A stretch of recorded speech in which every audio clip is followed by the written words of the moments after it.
Buenos días, bienvenidas y bienvenidos al curso de Educación No Sexista. Y ahorita nos acompaña el doctor Fausto Sarabia, quien es titular de la División de Educación y Formación en Salud, y el doctor Rosbel Toledo, que es el titular de la Coordinación de Educación e Investigación del IMSS Bienestar, a quien cedo la palabra. Muchas gracias, maestra Ivonne Carpio. Muy buenos días, tengan todas y todos ustedes. Bienvenidas y bienvenidos al curso de Educación No Sexista en colaboración con la Secretaría de las Mujeres de la Ciudad de México, que forma parte del Plan de Actualización y Formación Docente en Salud 2024 del IMSS Bienestar para coadyuvar al desarrollo del dominio intercultural de las competencias docentes. Como ustedes saben, este curso está dirigido a personal de salud principalmente, pero particularmente a personal de salud con actividad docente. Si usted es personal de salud y tiene actividad docente, es muy conveniente que tome este curso. Si es personal de salud y todavía no tiene actividad docente, también es conveniente tomarlo, porque en cualquier momento usted puede convertirse o puede tener responsabilidades docentes con el resto del personal de salud. El objetivo del curso es que la persona docente integrará una mirada crítica sobre el sistema sexo-género para fomentar una práctica docente libre de roles y estereotipos de género. Y para ello tendremos a una experta en el tema, la licenciada Andrea Bustamante Salcedo. Ella es licenciada en Relaciones Internacionales por la Facultad de Ciencias Políticas y Sociales de la Universidad Nacional Autónoma de México, profesora titular desde las asignaturas África e Introducción a la investigación en ciencias sociales en la Facultad de Ciencias Políticas y Sociales de la UNAM, maestrante en estudios en relaciones internacionales, perteneciente al posgrado en ciencias políticas y sociales de la UNAM, de la red de posgrados de excelencia de CONACYT, facilitadora en el proyecto MT2212, fortalecer los centros para el desarrollo de las mujeres del programa de fortalecimiento a la transversalidad de la perspectiva de género de la Secretaría de las Mujeres de la Ciudad de México, CEMujeres, y el Instituto Nacional de las Mujeres, INMujeres. Es estudiosa de la historia política de América Latina y los sistemas de vigilancia y la relación entre élites de poder y tecnología, educadora popular por convicción en género y la lucha por los derechos de las mujeres en México. Actualmente es jefa de la Unidad Departamental de Capacitación de la Secretaría de las Mujeres de la Ciudad de México y les recordamos a las y los participantes que posterior a la presentación de nuestra experta podrán realizar preguntas y comentarios al finalizar la ponencia. Si desean que se activen los micrófonos, podrían levantar la mano y la evaluación de este curso estará disponible una vez que termine la sesión en la plataforma del Sistema Educativo de Salud para el Bienestar, CIESABI. En todo caso, sea bienvenida, licenciada Andrea, y le cedemos la palabra, por favor. Hola, pues muchísimas gracias por la presentación.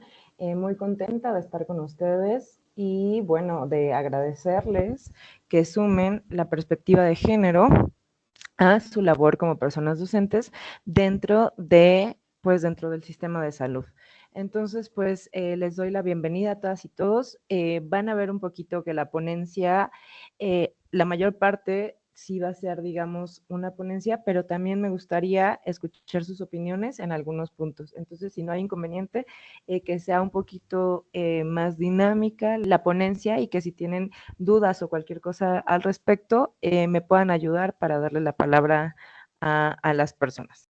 El objetivo de la sesión es que ustedes, como personas docentes, integren una mirada crítica sobre el sistema sexo-género para fomentar una práctica docente libre de roles y estereotipos de género, sin importar en realidad lo que ustedes enseñen. Y ahorita vamos un poco a profundizar en eso. No importa lo que ustedes enseñen, hay que tener esto, ¿no? Una práctica docente libre de roles y estereotipos a partir de lo que conocemos como el currículum oculto de género, que ahorita lo vamos a trabajar. Este es el contenido temático. Va a estar la sesión basada en dos temas, el sistema sexo-género y la perspectiva de género en la práctica docente. El sistema sexo-género, yo quisiera escucharles, todas aquí, todos son doctoras y doctores, entonces creo que no hay mayor confusión entre lo que es el sexo y el género. El sexo son todas las características físicas, biológicas, etcétera, que se le dan a las personas cuando nacen. A mí me gusta llamarlo como la hembra y el macho de la especie humana. Sin embargo, el género son todas las condiciones o características sociales que se les dan a las personas por haber nacido con estas características. Es decir, cuando nace una bebé, se le pone una mantita rosa, pero no es que las mujeres nazcamos con el rosa pegado a nosotras, ¿no? Sino que esta es una decisión social, es una construcción social que el rosa sea de mujeres y el azul sea de hombres. Entonces, el género va a ser todo esto, todas estas características que se crean alrededor de nosotras y de nosotros por haber nacido con ciertas características físicas. Aquí hay algunos ejemplos de lo que se considera femenino y de lo que se considera masculino. Y recuerden, son condiciones sociales, por lo tanto se pueden cambiar y por lo tanto no son absolutas, ¿no? Por ejemplo, una mujer puede tener delicadeza, pero también un hombre, o al revés. Pero digamos, es como el estereotipo de lo que debe ser una mujer y de lo que debe ser un hombre. Entonces, aquí viene un poquito más desglosado las características biológicas, sexo y el género, una construcción sociocultural. En los años 70 del siglo XX, o sea, del siglo pasado, surge lo que se conoce como la segunda ola feminista. A mí no me gusta mucho como entender el feminismo por olas, porque es algo un poco más complejo, pero para términos didácticos funciona. Básicamente, la primera ola feminista, ustedes la pueden ubicar, es la de las mujeres sufragistas. O sea, donde las mujeres lucharon por el derecho al voto, ¿no? Ustedes saben que las mujeres en México no pudimos votar hasta 1953, que se legisló, y por primera vez en el 55-56, no recuerdo bien el año, ¿no? Pero bueno, antes de ese año, las mujeres no teníamos derechos políticos ni sociales, porque no éramos consideradas ciudadanas. Entonces, esa es, digamos, la primera lucha. La primera lucha, o lo que se conoce como la primera ola feminista, es por los derechos políticos y sociales de las mujeres. Lo más importante, las sufragistas, ¿no? La segunda ola, o sea, piensen ustedes en sus abuelas, o al menos en mi abuela, ¿no? La mayoría de nuestras abuelas no pudieron votar gran parte de su vida. No pudieron votar porque les digo el voto hasta el 53. En los años 70, esto estamos hablando de los años 50, en los años 70 viene lo que se conoce como la segunda ola del movimiento feminista. Ahí, ¿por qué se luchaba? Bueno, por muchas cosas. Todos los movimientos feministas, en realidad, en el fondo, lo que tienen es la noción de la igualdad de las mujeres, o sea, que las mujeres somos iguales a los hombres en cuanto a derechos, en cuanto a construcciones sociales. ¿Esto qué quiere decir? Que el sexo y el género no sea un determinante para los derechos que puedes o no puedes tener. Recuerden, nosotros aquí estamos hablando desde la parte sociocultural y social, que se interpreta a partir, en el caso del género, a partir de lo biológico. Entonces, en los años 70 del siglo XX, del siglo pasado, la segunda ola feminista, ¿por qué lucharon las mujeres? Bueno, uno, por decidir sobre la maternidad, ¿no? O sea, sobre el control, los anticonceptivos, ¿no? Sobre el control de la natalidad, por ejemplo, de tu propia decisión de ser madre o no ser madre. Pero también, digamos, que surge una parte muy importante del feminismo académico. Y el feminismo académico es el que empieza a retomar este concepto de género. ¿Qué quiere decir esto? Que lo que dicen las feministas es que además de los sistemas que ya tenemos, de los sistemas sociales que conocemos, existe otro sistema que crea desigualdades. Si yo a ustedes les pregunto, ¿existe un sistema económico? Me van a decir que sí, ¿están de acuerdo? ¿Qué sistema económico, ¿en qué sistema económico vivimos? Bueno, pues le podemos llamar como ustedes quieran, un capitalista, neoliberal, un capitalismo en la etapa de la globalización, etc. Si yo les digo, vivimos en un sistema político, me van a decir, sí, vivimos en un sistema político. ¿En qué sistema político vivimos? Bueno, vivimos en un sistema democrático representativo federal, ¿no? ¿Qué quiere decir esto? Que vamos a elecciones para elegir a nuestras y nuestros gobernantes y entonces, a partir de esta elección, bueno, vamos a las urnas periódicamente, pero además estamos divididos en estados y cada estado, por eso somos una federación, tiene su propia constitución. No vivimos, por ejemplo, en una monarquía, ¿no? Ese es otro sistema político. O no vivimos en lo que ustedes quieran, los sistemas políticos diferentes. Entonces, lo que sucede es que en las sociedades estamos atravesadas por varios sistemas. O sea, nosotras y nosotros vivimos en un sistema económico, pero al mismo tiempo vivimos en un sistema político, pero al mismo tiempo vivimos en un sistema religioso, judeocristiano. No importa mucho si eres religioso o no eres religioso, si practicas o no practicas, vivimos en este sistema y tal es la muestra que tenemos vacaciones de Semana Santa. ¿Y qué se celebra en vacaciones de Semana Santa o qué se conmemora? Bueno, pues la crucifixión de Jesús, ¿no? Y Navidad, ¿qué celebramos? Pues el natalicio de Jesús, ¿no? Entonces vean ustedes cómo, aunque haya personas que resisten a estos sistemas, que digan yo practico otra religión, o que digan, bueno, yo practico otra forma económica, como el cooperativismo, o etcétera, de todas formas vivimos en estos sistemas. Entonces, las feministas en el siglo XX, en los años 70, lo que dicen es, sí, vivimos en estos sistemas, pero además hay otro sistema, que es el sistema sexo-género. Todos los sistemas sociales, bueno, no todos, pero los que les mencioné, son jerárquicos, o sea, hay una jerarquía. Entonces, ellas lo que dicen es, el sistema también vivimos en un sistema sexo-género que crea ciertas desigualdades, pero las crea basadas en el sexo y en su interpretación social, que es el género. Y por esto se acuña lo que se conoce como el sistema sexo-género. Entonces, me voy a regresar un poquito a la presentación después de haber profundizado, bueno, o aclarado un poquito estos puntos. Si tienen dudas, por favor, alcen la mano. Si tienen algún comentario, adelante, ¿no? Bueno, entonces, ellas lo que dicen es que también existe este sistema que se basa en el sexo y en su representación social, o sea, el género. ¿Esto qué quiere decir? Bueno, que el sistema sexo-género, me adelante un poquito, ahorita me regreso, pero que el sistema sexo-género es también una categoría de análisis que hace referencia a las formas de relación establecidas entre mujeres y hombres y que por lo tanto sostiene relaciones desiguales de poder entre mujeres y hombres. Y dice que a su vez, como todo sistema social, hay relaciones de poder. Y en estas relaciones de poder, que son inequitativas, están presentes cuando las personas ejercen mecanismos de control sobre otras personas. Por ejemplo, ustedes me podrán decir, no, pero hay igualdad, etcétera, ¿no? Bueno, ellas lo que dicen es, los sistemas muchas veces son muy, bueno, algunas veces son muy sutiles, otras no tanto, ¿no? Ustedes que son doctoras y doctores, pues están muy enteradas de la violencia contra las mujeres, ¿no? De la violencia física, la violencia sexual, etcétera, ¿no? Pero lo que las feministas dicen es que este sistema es inequitativo y los hombres y lo masculino se encuentran por encima de las mujeres y lo femenino. Nada más por poner un ejemplo. ¿Cuántos presidentes hemos tenido en México? ¿Alguien sabe? Si quieren, escríbanlo en el chat.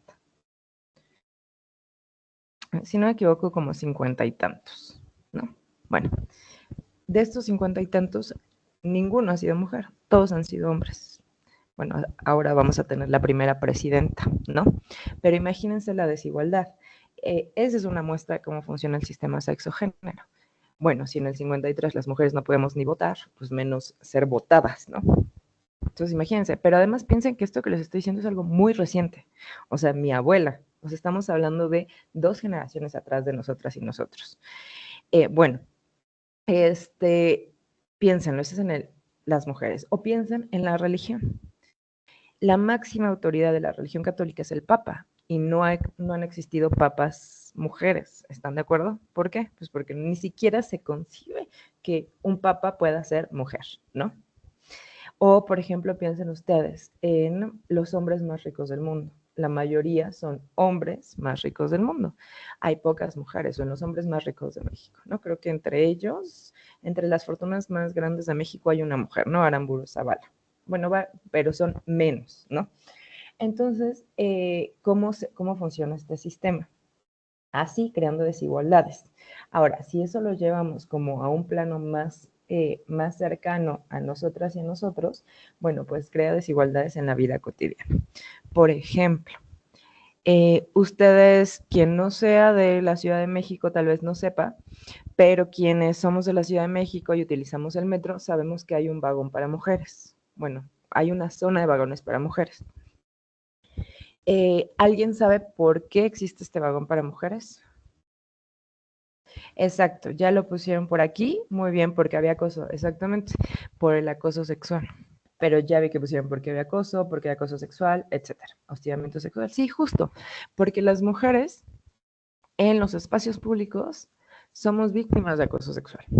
Entonces, esto se conoce como medida afirmativa, es decir, ante una desigualdad sistémica del sistema, el Estado tiene que entrar para, digamos, para solucionar esa problemática. Obviamente, lo que se espera es que cuando vivimos en condiciones, si vivimos realmente en condiciones de igualdad los hombres y las mujeres, pues los vagones no tendrían por qué estar, ¿no? Sin embargo, todas las que usamos el transporte público hemos sufrido alguna situación en el metro. Ahora, eso no quiere decir que no hayan hombres que hayan sido acosados, ¿no? Sin embargo, creo que 93% de los casos de acoso en el transporte público son contra mujeres y el 7% son para hombres. Y la situación es que los hombres acosan a las mujeres, no todos los hombres, o sea, los hombres que acosan mujeres, pero también los hombres que son acosados por otros hombres. Entonces, bueno, se toma esta medida afirmativa. Con esto lo que yo les quiero decir es que el sistema sexo-género o los sistemas y las desigualdades de los sistemas sociales se ven en nuestra vida cotidiana.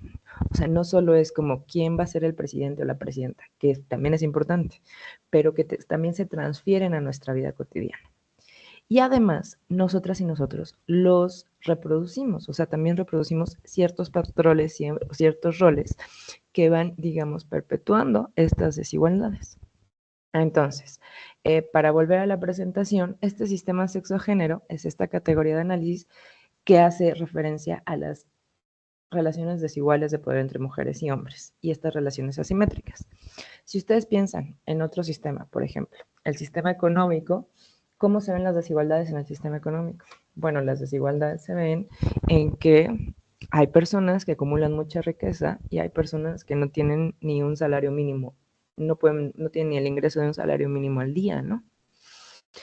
O no alcanzan al mes el salario mínimo. Entonces, los sistemas reproducen desigualdades. Entonces, ¿cómo se ve esto en el sistema sexo-género? Bueno, con discriminación hacia las mujeres, violencia hacia las mujeres, falta de oportunidades hacia las mujeres, etcétera, ¿no? Entonces, este sistema, a su vez, lo que dice es que se transmite a través de roles y estereotipos. Este sistema sexo-género reproduce roles y estereotipos de género. Los roles son las funciones culturales, es decir, lo que se espera que hagan las mujeres por el hecho de haber nacido mujeres y los hombres por el hecho de haber nacido como hombres.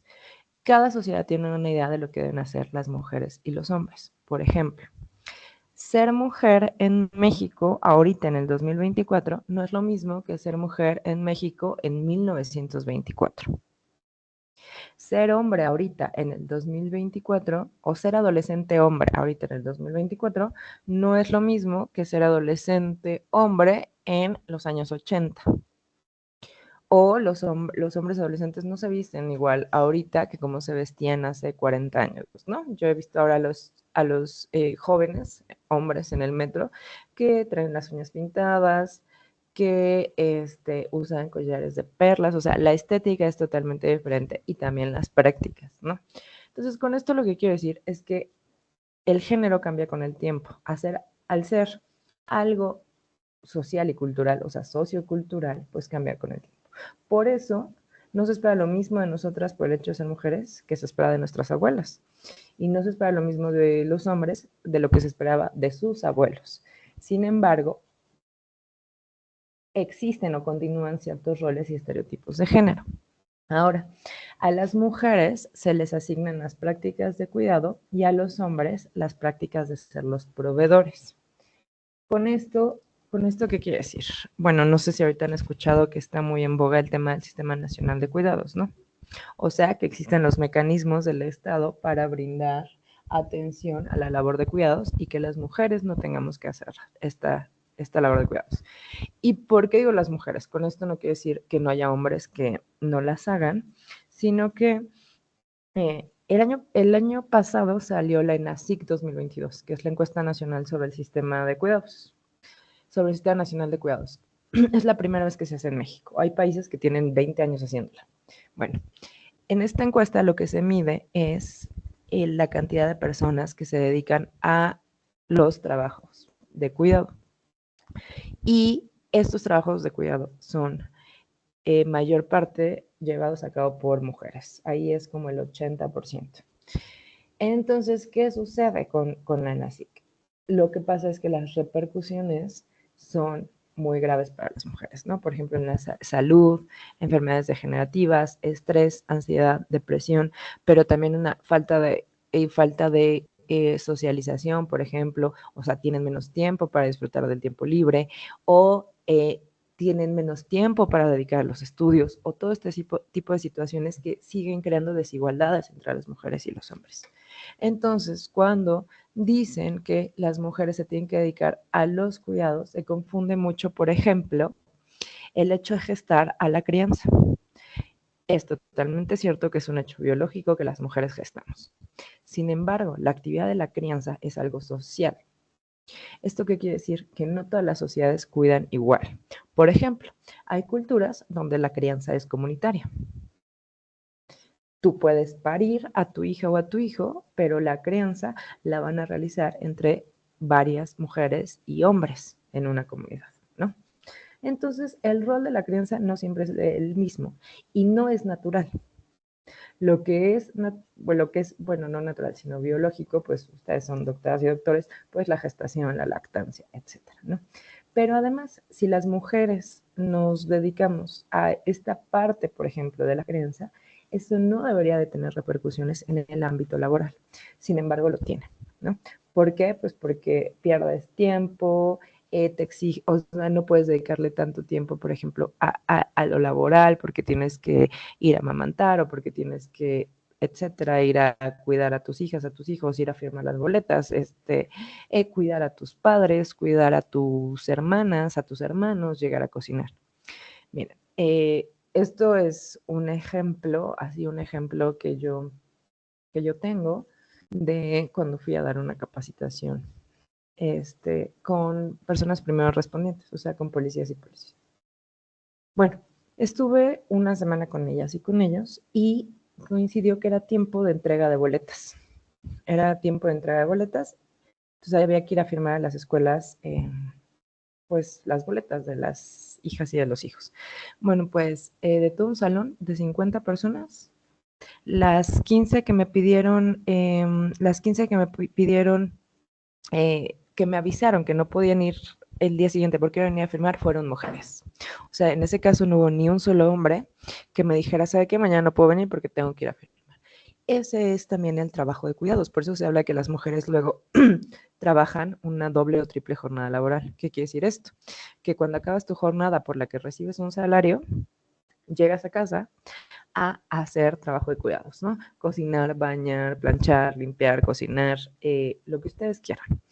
La cuestión con el trabajo de cuidados es que es una actividad no remunerada, pero que reproduce la vida. ¿Esto qué quiere decir? Que nadie de nosotros ni de nosotros podría vivir sin cuidados. Es más, algo tan sencillo.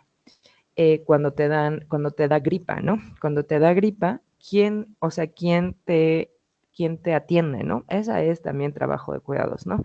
O, por ejemplo, también el trabajo de cuidados es emocional. A una madre que llega una hija de la escuela y mamá me pasó tal y tal, y luego ya le dijo mamá me pasó tal y tal y tal, y luego el esposo en el trabajo me pasó tal y tal y tal. La que lleva la carga emocional es la mujer. O, por ejemplo, recordar, hay que comprar esto, hay que hacer esto, hay que ir tal, hay que llevar al perro al veterinario, lo que ustedes quieran, ¿no? Todo eso sigue siendo trabajo. Y es trabajo de cuidados que también tiene una dimensión emocional. Bueno, pues en los roles en este sistema sexo-género, que es un sistema sexo-género Pues en este caso patriarcal judío-cristiano, y con patriarcal me refiero a que las cabezas de las instituciones más importantes son son hombres, como ya les comenté, ¿no? En la religión, en el sistema económico, etcétera, ¿no? Por supuesto que esto ya se está tratando de cambiar. Sin embargo, pues bueno, seguimos en este sistema, ¿no? Y bueno, entonces a las mujeres se nos dicen que tenemos que hacer las prácticas de cuidado y a los hombres que tienen que ser los proveedores, o sea, que tienen que dedicarse a obtener el sustento material para reproducir la vida de la familia, ¿no? O sea, las mujeres la reproducen con su trabajo físico, con su labor de cuidados emocional, etcétera, y los hombres en el ámbito laboral, pero tienen que ser los proveedores de esta familia. Ahora, ya les conté como toda la parte de las mujeres, de las mujeres. Ahora, ¿qué sucede cuando se juntan varios sistemas? Tenemos el sistema sexogénero, pero también el sistema económico, político, etcétera. Bueno, ¿qué pasa cuando entra en el liberalismo? Hay crisis económicas, se devalúa el peso, etcétera. Bueno, que la mayoría de las familias ya no pueden vivir con un ingreso. La mayoría de las familias en México viven al menos con 2 ingresos. Entonces, ¿qué quiere decir esto? Que los hombres tampoco pueden cumplir la función de ser los proveedores por muchas otras cuestiones que se les escapan de las manos, ¿no? Por ejemplo, las crisis económicas, como les mencioné. ¿Pero qué sucede? Bueno, pues que esto también tiene muchas repercusiones en los hombres. Por ejemplo, ansiedad, igual, o sea, ansiedad, depresión, incapacidad para gestionar sus emociones, coraje, se sienten frustrados, etcétera, ¿no? Entonces, o por ejemplo, que tampoco haya un sistema que les permita a ellos realizar labores, trabajo de cuidados. Hace poco yo tuve a un compañero de otra institución pública que vino a una capacitación, y él vino porque estaba en a una que se dio aquí, digamos, presencial, de amor romántico. Y entonces él me decía que él vino porque él tiene la custodia de su hija y entonces su hija era una adolescente, etcétera. Y que para él es complicado también solicitar permisos para atender cosas de su hija, ¿no? O sea que es un poco más difícil como hombre, ¿no? Y bueno, yo cuando me dicen eso, pues yo les digo, claro, pero pues ustedes tienen también pues que organizarse y que exigir mayores, no sé, unas licencias de paternidades más amplias, ¿no? Etcétera, ¿no? Aprobar, etcétera, ¿no? Estas cosas, ¿no? Y las mujeres, bueno, lo que tenemos que hacer es bueno, antes de pasar a eso, les comentaba, entonces, ¿qué sucede en los años 70? ¿Por qué es tan importante esta segunda ola? Bueno, porque entonces nos dijeron que las mujeres nos tenemos que dedicar a cuidar y los hombres se tienen que dedicar a trabajar. Pero bueno, vienen crisis económicas, viene, digamos, como todavía una oleada de la Segunda Guerra Mundial. Ustedes saben que en la Segunda Guerra Mundial, pues muchos hombres se van a la guerra, sobre todo en Estados Unidos, y lo que pasa allá nos impacta a nosotros y a nosotros, se van a la guerra, y las mujeres son las que se encargan pues de mantener la economía, o sea, empiezan a trabajar en las fábricas de acero, en las fábricas de en la industria del acero, en la industria del carbón, etcétera. Entonces hay una entrada masiva, hay una entrada masiva de las mujeres al mercado laboral en los años 70. Entonces empieza o se acuña lo que ya les había comentado, la doble jornada laboral, o sea que las mujeres, además de nuestro trabajo, llegamos a casa a la jornada de el trabajo de cuidados. Sin embargo, nosotras entramos de lleno a esta parte, a las prácticas de cuidado, pero los hombres, a las prácticas de ser proveedoras, y no dejamos las prácticas de cuidado. Sin embargo, no hay una entrada al revés, o sea, no hay una entrada a los hombres a las prácticas de cuidado. Por eso ahorita se está hablando de un sistema nacional de cuidados, de un sistema en la Ciudad de México de cuidados, para que haya una distribución más equitativa de los cuidados, tanto, o sea, por parte del Estado, pero también dentro de las familias, ¿no? Y bueno, ¿esto qué crea? Ya que hay roles que son posiciones socioculturales, crea estereotipos, que son ideas de cómo deben de comportarse las personas por el hecho de seguir este rol, ¿no? Entonces, por ejemplo, se considera que las mujeres son cariñosas. ¿Por qué? Pues porque siempre son las que tienen que estar cuidando a las personas, ¿no? Y se considera que los hombres son muy activos. ¿Por qué? Pues porque tienen que salir, ir a proveer, etcétera, ¿no? Entonces, estos son los estereotipos que se crean. Ajá. En el chat, licenciada Andrea dice, para los hijos siempre hay tiempo y que no lo hace es porque no puede hacerlo. Sí, pero recuerden que más allá de que sea una cuestión de voluntad, tenemos que pensar en términos de sistema. O sea, ¿por qué quien no lo hace es porque no quiere? Ok, es porque sí, no quiere. ¿Pero por qué? Pues lo más probable es porque durante toda su educación se le dijo a esa persona que las labores de cuidados las hacían las mujeres, no los hombres.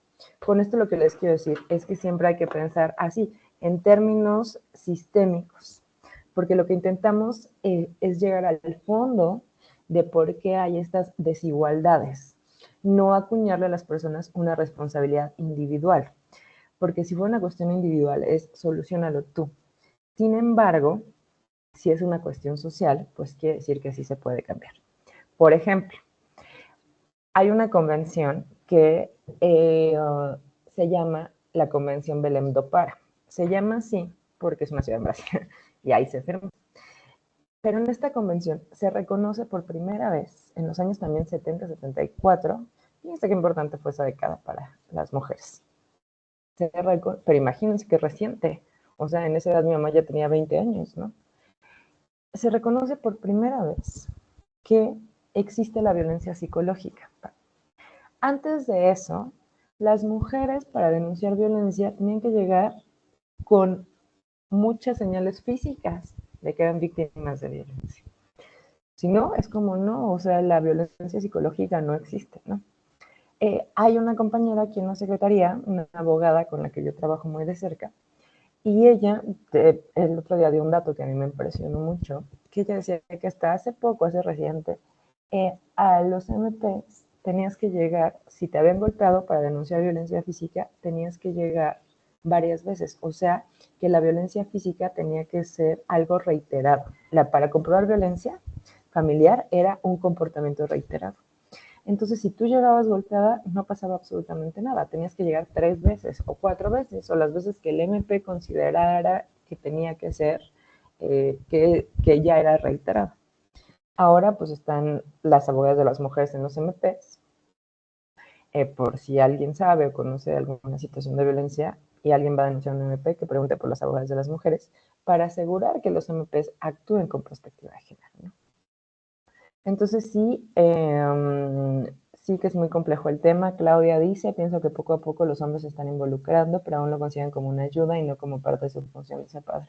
Sí, cierto, ¿no? Es un tema bien complejo que yo creo que va a ser, pues es el tema ahorita, ¿no? Y que los hombres poco a poco se tienen que... Lo que se busca es la corresponsabilidad, ¿no? O sea, que sea en el caso de la crianza, que sea una crianza corresponsable. O en el caso de los cuidados de un hogar, ¿no? Que sea algo corresponsable, o de un perrito, o de lo que, o sea, todas las cosas, que sea algo corresponsable, por supuesto que no es ayuda, ¿no? Muchísimas gracias, Claudia. Bueno, voy a seguir un poquito. Si no hay dudas hasta aquí, me gustaría pasar a esto. Entonces, todo esto que aprendimos ahorita, el sistema sexo-género, los roles y estereotipos, etcétera, se transmiten hacia las personas. Ya me acuerdo qué les iba a decir antes de que se me vaya lo de la Convención Belém do Pará. La Convención de Belém do Pará, entonces, se da la violencia. Antes de la Convención de Belém do Pará, ¿y por qué es tan importante muchas veces el movimiento feminista? Las feministas tienen una frase que dice, lo personal es político. ¿Qué quiere decir esto? Que antes se creía que hasta hay esta frase, ¿no? Horrible, terrible, la ropa sucia se lava en casa. ¿Cierto? Supongo que la conocen, bueno, la conocemos todas las mexicanas y mexicanos. Entonces, ¿qué quiere decir? Que si una mujer era víctima de violencia en su matrimonio, tenía que quedarse ahí y arreglarlo. Es más, iban con las familias y decían, oye, fíjate que fulanito me está haciendo eso.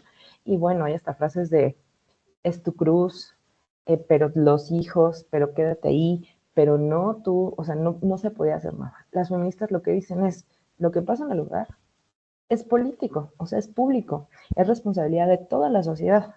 No quiere decir que tú en el foro interno lo tengas, o sea, no es una responsabilidad tuya. sino es producto de un sistema. Es producto de un sistema que permite este tipo de comportamientos. Bueno, por eso hablamos en términos sistémicos del sistema sexo-género, no como una cuestión ni de voluntad, ni de lo individual, ni mucho menos. Bueno, ya que estamos, después de haber entendido eso, todos estos valores que les he compartido y que hemos ahorita platicado del sistema sexo-género se transmiten a través de algo que se llama proceso de socialización. ¿Qué es el proceso de socialización? Pues como su nombre lo dice, es el camino por el que se socializan ciertos valores, ciertos códigos, ciertas creencias, ciertos todo. Y las instituciones socializadoras de todas las sociedades, pues bueno, una es la familia, pero no solo una familia, después de la familia es la escuela.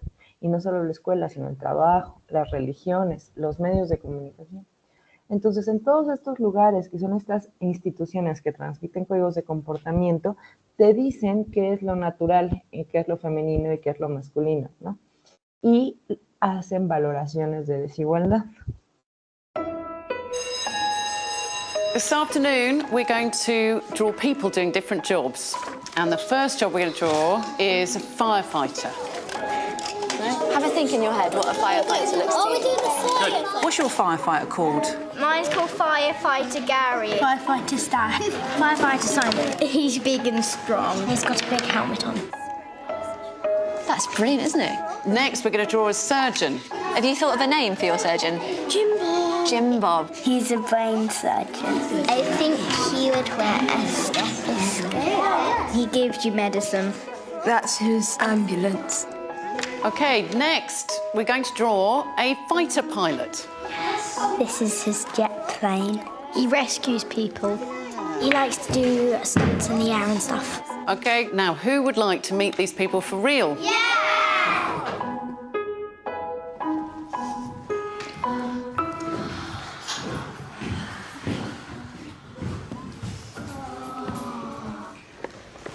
They're dressed up. My name's Tamsin, and I'm a surgeon in the NHS. My name's Lauren, and I'm a pilot in the Royal Air Force. My name's Lucy. I'm a firefighter in the London Fire Brigade. So who wants to know how to do an operation? Who's putting it on? Try my Everyone's on. stethoscope. We put this in here. There you go. Now you're a proper fighter pilot. So into your ears. Can you hear that? Yeah. It's really good. It's much better, yeah, it's much better than the kids' one. Got him.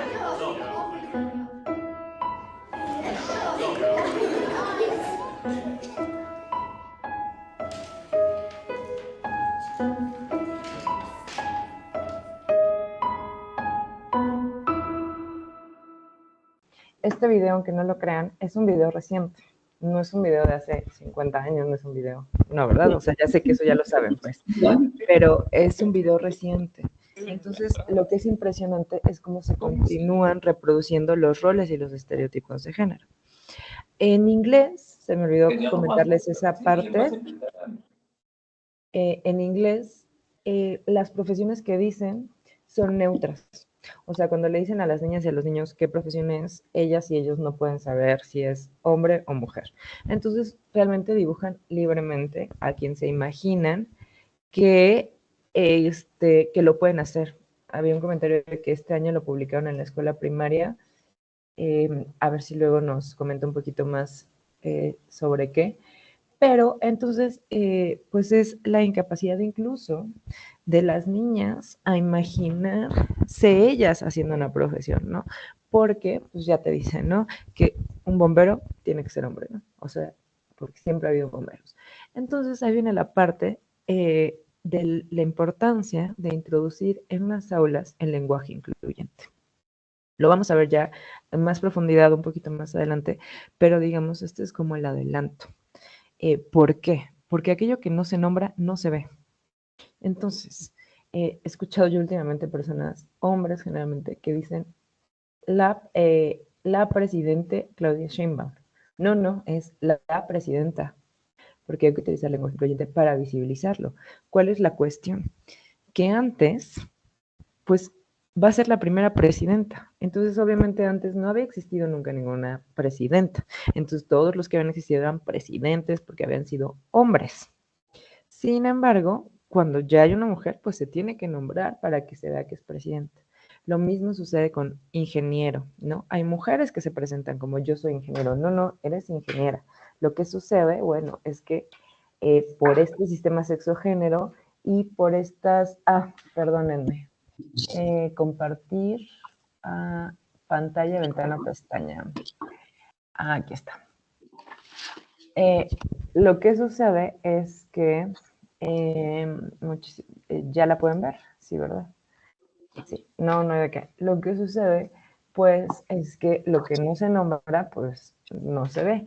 Y sí, siempre en nuestras instituciones socializadoras, quienes detentan ciertos lugares son los hombres, pues, se nombraba masculino.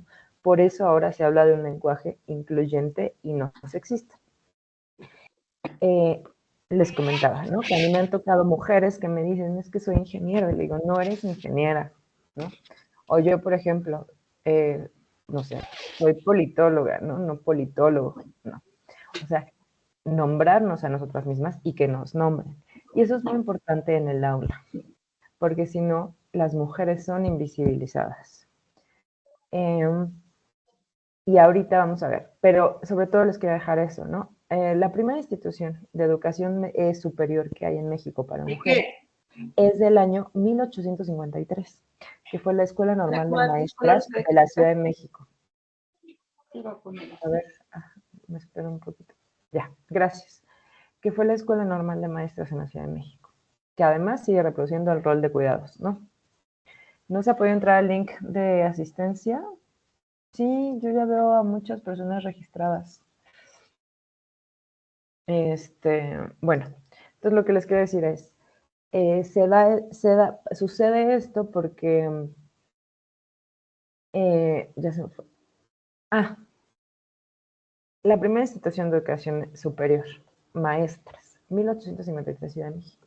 La primera institución de educación superior para hombres, porque solo puedan ir hombres, es en 1553, que es la Real y Pontificia Universidad de México. O sea que las mujeres entran a poder estudiar 300 años después. ¿Qué sucede? Porque no estaba permitido. ¿Qué sucede? Que las mujeres que querían estudiar, pues bueno, tenemos el caso de Sor Juana Inés de la Cruz, ¿no? ¿Qué tuvo que hacer para poder seguir estudiando? Pues ser monja, ¿no? Porque era la forma en la que tenías de tener acceso a la educación. O quien quería seguir estudiando en el siglo XIX, pues podía ser maestra o enfermera, nada más, ¿no? Entonces, bueno, un poco la importancia del lenguaje inclusivo en las aulas, ¿no? Para no seguir reproduciendo estereotipos de género. Entonces, es un conjunto de instituciones socializadoras que nos repiten una y otra vez lo que debe de ser una mujer y lo que debe de ser un hombre. Miren, aquí su compañera, la doctora Irma, dice, estoy viviendo en Corea y la mamá es la que cargaba al bebé y tenía que caminar detrás del esposo. Esto fue en 2011. Sí, o sea, recuerden que siempre hay diferentes comportamientos porque es una construcción social. Sin embargo, aquí también se muestra un sistema sexo-género en el que los hombres están por arriba de las mujeres, ¿no? Aquí hay comunidades. Yo una vez fui a dar una serie de conferencias a Puebla, a un lugar, les voy a decir por qué me acuerdo el nombre, porque se llama Tehuacán, Puebla. Y había compañeras que trabajaban con mujeres indígenas de la sierra. Y me decían que no pueden hablar con las compañeras si el esposo no les daba permiso. O que le preguntabas algo a ella y te contestaba el esposo. O sea, pero ustedes también piensan en su foro interno, como por ejemplo en su casa, en el trabajo, quién realiza qué actividades, por qué, etcétera. O sea, ustedes, tanto mujeres como hombres, reflexionen, ¿no? ¿Quién lleva la carga de saber siempre dónde están las cosas, dónde están los hijos, dónde está el uniforme, dónde está la comida? Eso también.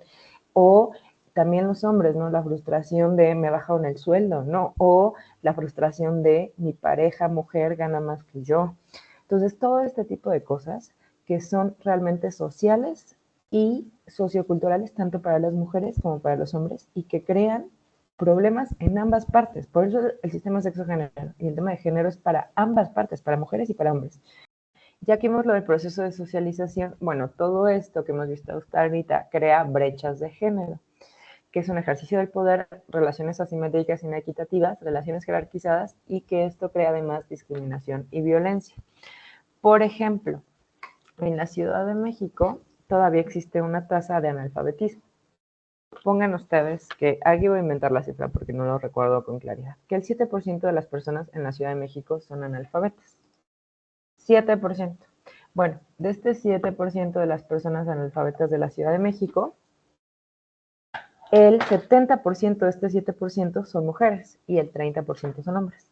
Esto es una brecha de género, porque ante una misma situación social, que en este caso, no situación, sino fenómeno social o consecuencia de desigualdad social, que en este caso es el analfabetismo, hay mucho más mujeres, o sea, el 70% son mujeres y el 30% son hombres. Entonces, esta distancia que hay entre los hombres y las mujeres, entre aquí y acá, eso es lo que se conoce como una brecha de género, que es a partir de donde nosotras podemos ver las situaciones de desigualdad. Bueno, nosotras y nosotras, ¿no? Y con nosotras me refiero a todas las personas, que es un video que nos invita a cuestionar los roles y los estereotipos de género y que a mí me parece muy lindo. Y que, digamos, con esta parte cerramos esto para ya entrar a lo que sería una docencia, digamos, con perspectiva de género. Entonces, no sé si lo puedan compartir, por favor. Con Sofía llevamos ya varios años trabajando en el mundo del audiovisual y de la fotografía, y siempre que nos presentábamos ante un cliente sentíamos algo raro, una reacción extraña. Nosotras pensábamos que nos juzgaban porque nos veíamos chicas o algo así, pero con el tiempo y como ha avanzado la información nos hemos dado cuenta que eso tenía que ver directamente con que éramos mujeres. Entonces, a partir de esto pensamos que si nos pasaba a nosotros, a lo mejor le estaba pasando también a muchos hombres y mujeres que trabajaban en cosas distintas o poco tradicionales para su género. Es por eso que decidimos hacer esta serie de fotografías donde retratamos a mujeres y hombres en trabajos poco tradicionales para poder mostrar que el género no es una limitación. Yo creo que el primer cuestionamiento que recibí fue de parte de mi familia. Que cómo iba a bailar, que eso eran para los chicos afeminados. Socialmente es complicado porque la gente no confía mucho en lo que uno hace, pero hay que ser más simpático. Y hay como, no sé, hay que mostrar el trabajo, porque si no siempre el hombre me está mirando y me está diciendo, pero es que no, es que así no se pone, es que no. Una persona de mantenimiento de un edificio me dice así como, ¿y usted qué sabe hacer? Y así, como que te escanean, ¿cachai? Bueno, además de lavar, planchar y cocinar, le digo yo, no sé, pues mantenimiento de ascensores, ¿quiere necesitar algo? Poner ascensor en su casa. Y con la agrupación nuestra, los hombres tejedores, cuando realizamos nuestra primera performance, recibimos harta crítica de la gente que se paseaba por ahí, que nos vio tejer. Preguntaron si éramos homosexuales, con las típicas palabrotas que se lanza también al pasar. Me preguntan así como, oye, ¿por qué estudias esto que es para mujeres? Por ejemplo. No es para mujeres, es para todos, solamente que los hombres no se atreven porque, y como eso está como más ligado a lo femenino, porque voy a cuidar niños toda la vida. Pero para mí no es cuidar niños, es mucho más allá que eso. Cuando tú te preguntan, ¿y tú en qué trabajáis? Y tú decís, no, yo soy conductor profesional. Ah, ¿y el transporte? No, yo manejo buses. Y te quedas mirando con cara sorprendido. Eso yo creo que ya no debería ocurrir porque somos tan capaces de estar en todos los ámbitos. Solo tenemos que tener la suficiente confianza y creernos capaces. Conectarse con las emociones, conectarse realmente con las personas y no con estas normas, con estas cosas que nos imponen.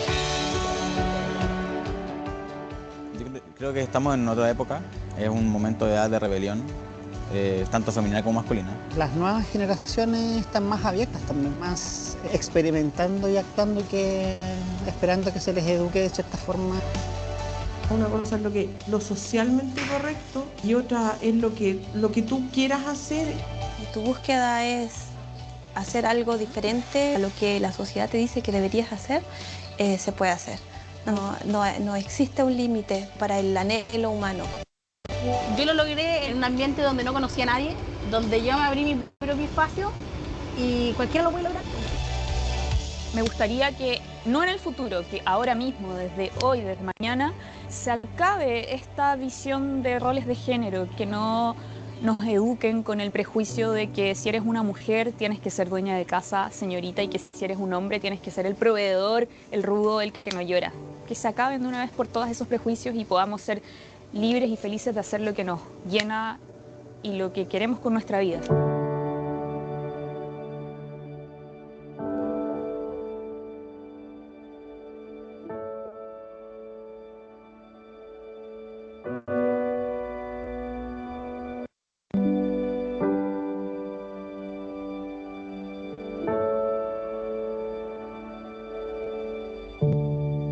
Gracias por compartir el video y que este video creo que cierra toda esta parte del sistema sexo-género, de cómo se crean los estereotipos, quiénes son las instituciones que reproducimos los estereotipos. Recuerden que no solo es la familia, es la escuela, es el trabajo, son las religiones, son los medios de comunicación, etc. Bueno, pues esto crea desigualdades sociales.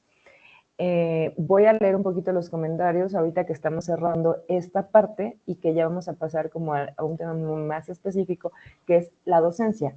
Sin embargo, no podíamos ver la comunicación incluyente, una docencia sin estereotipos, etcétera, si no entendemos bien de dónde vienen los roles y los estereotipos de género. Por eso toda esta primera parte está dedicada a eso. Aquí dice un formulario, una observación al formulario, tiene una variable en cuanto a la alcaldía. Ah, sí, miren, eso se me olvidó decirles al principio, antes de que se registraran. Yo soy parte de la Secretaría de las Mujeres de la Ciudad de México. ¿Qué quiere decir esto? Que nosotras estamos encargadas de capacitar a los entes públicos del gobierno de la Ciudad de México. Sin embargo, por eso no tenemos un catálogo como federal.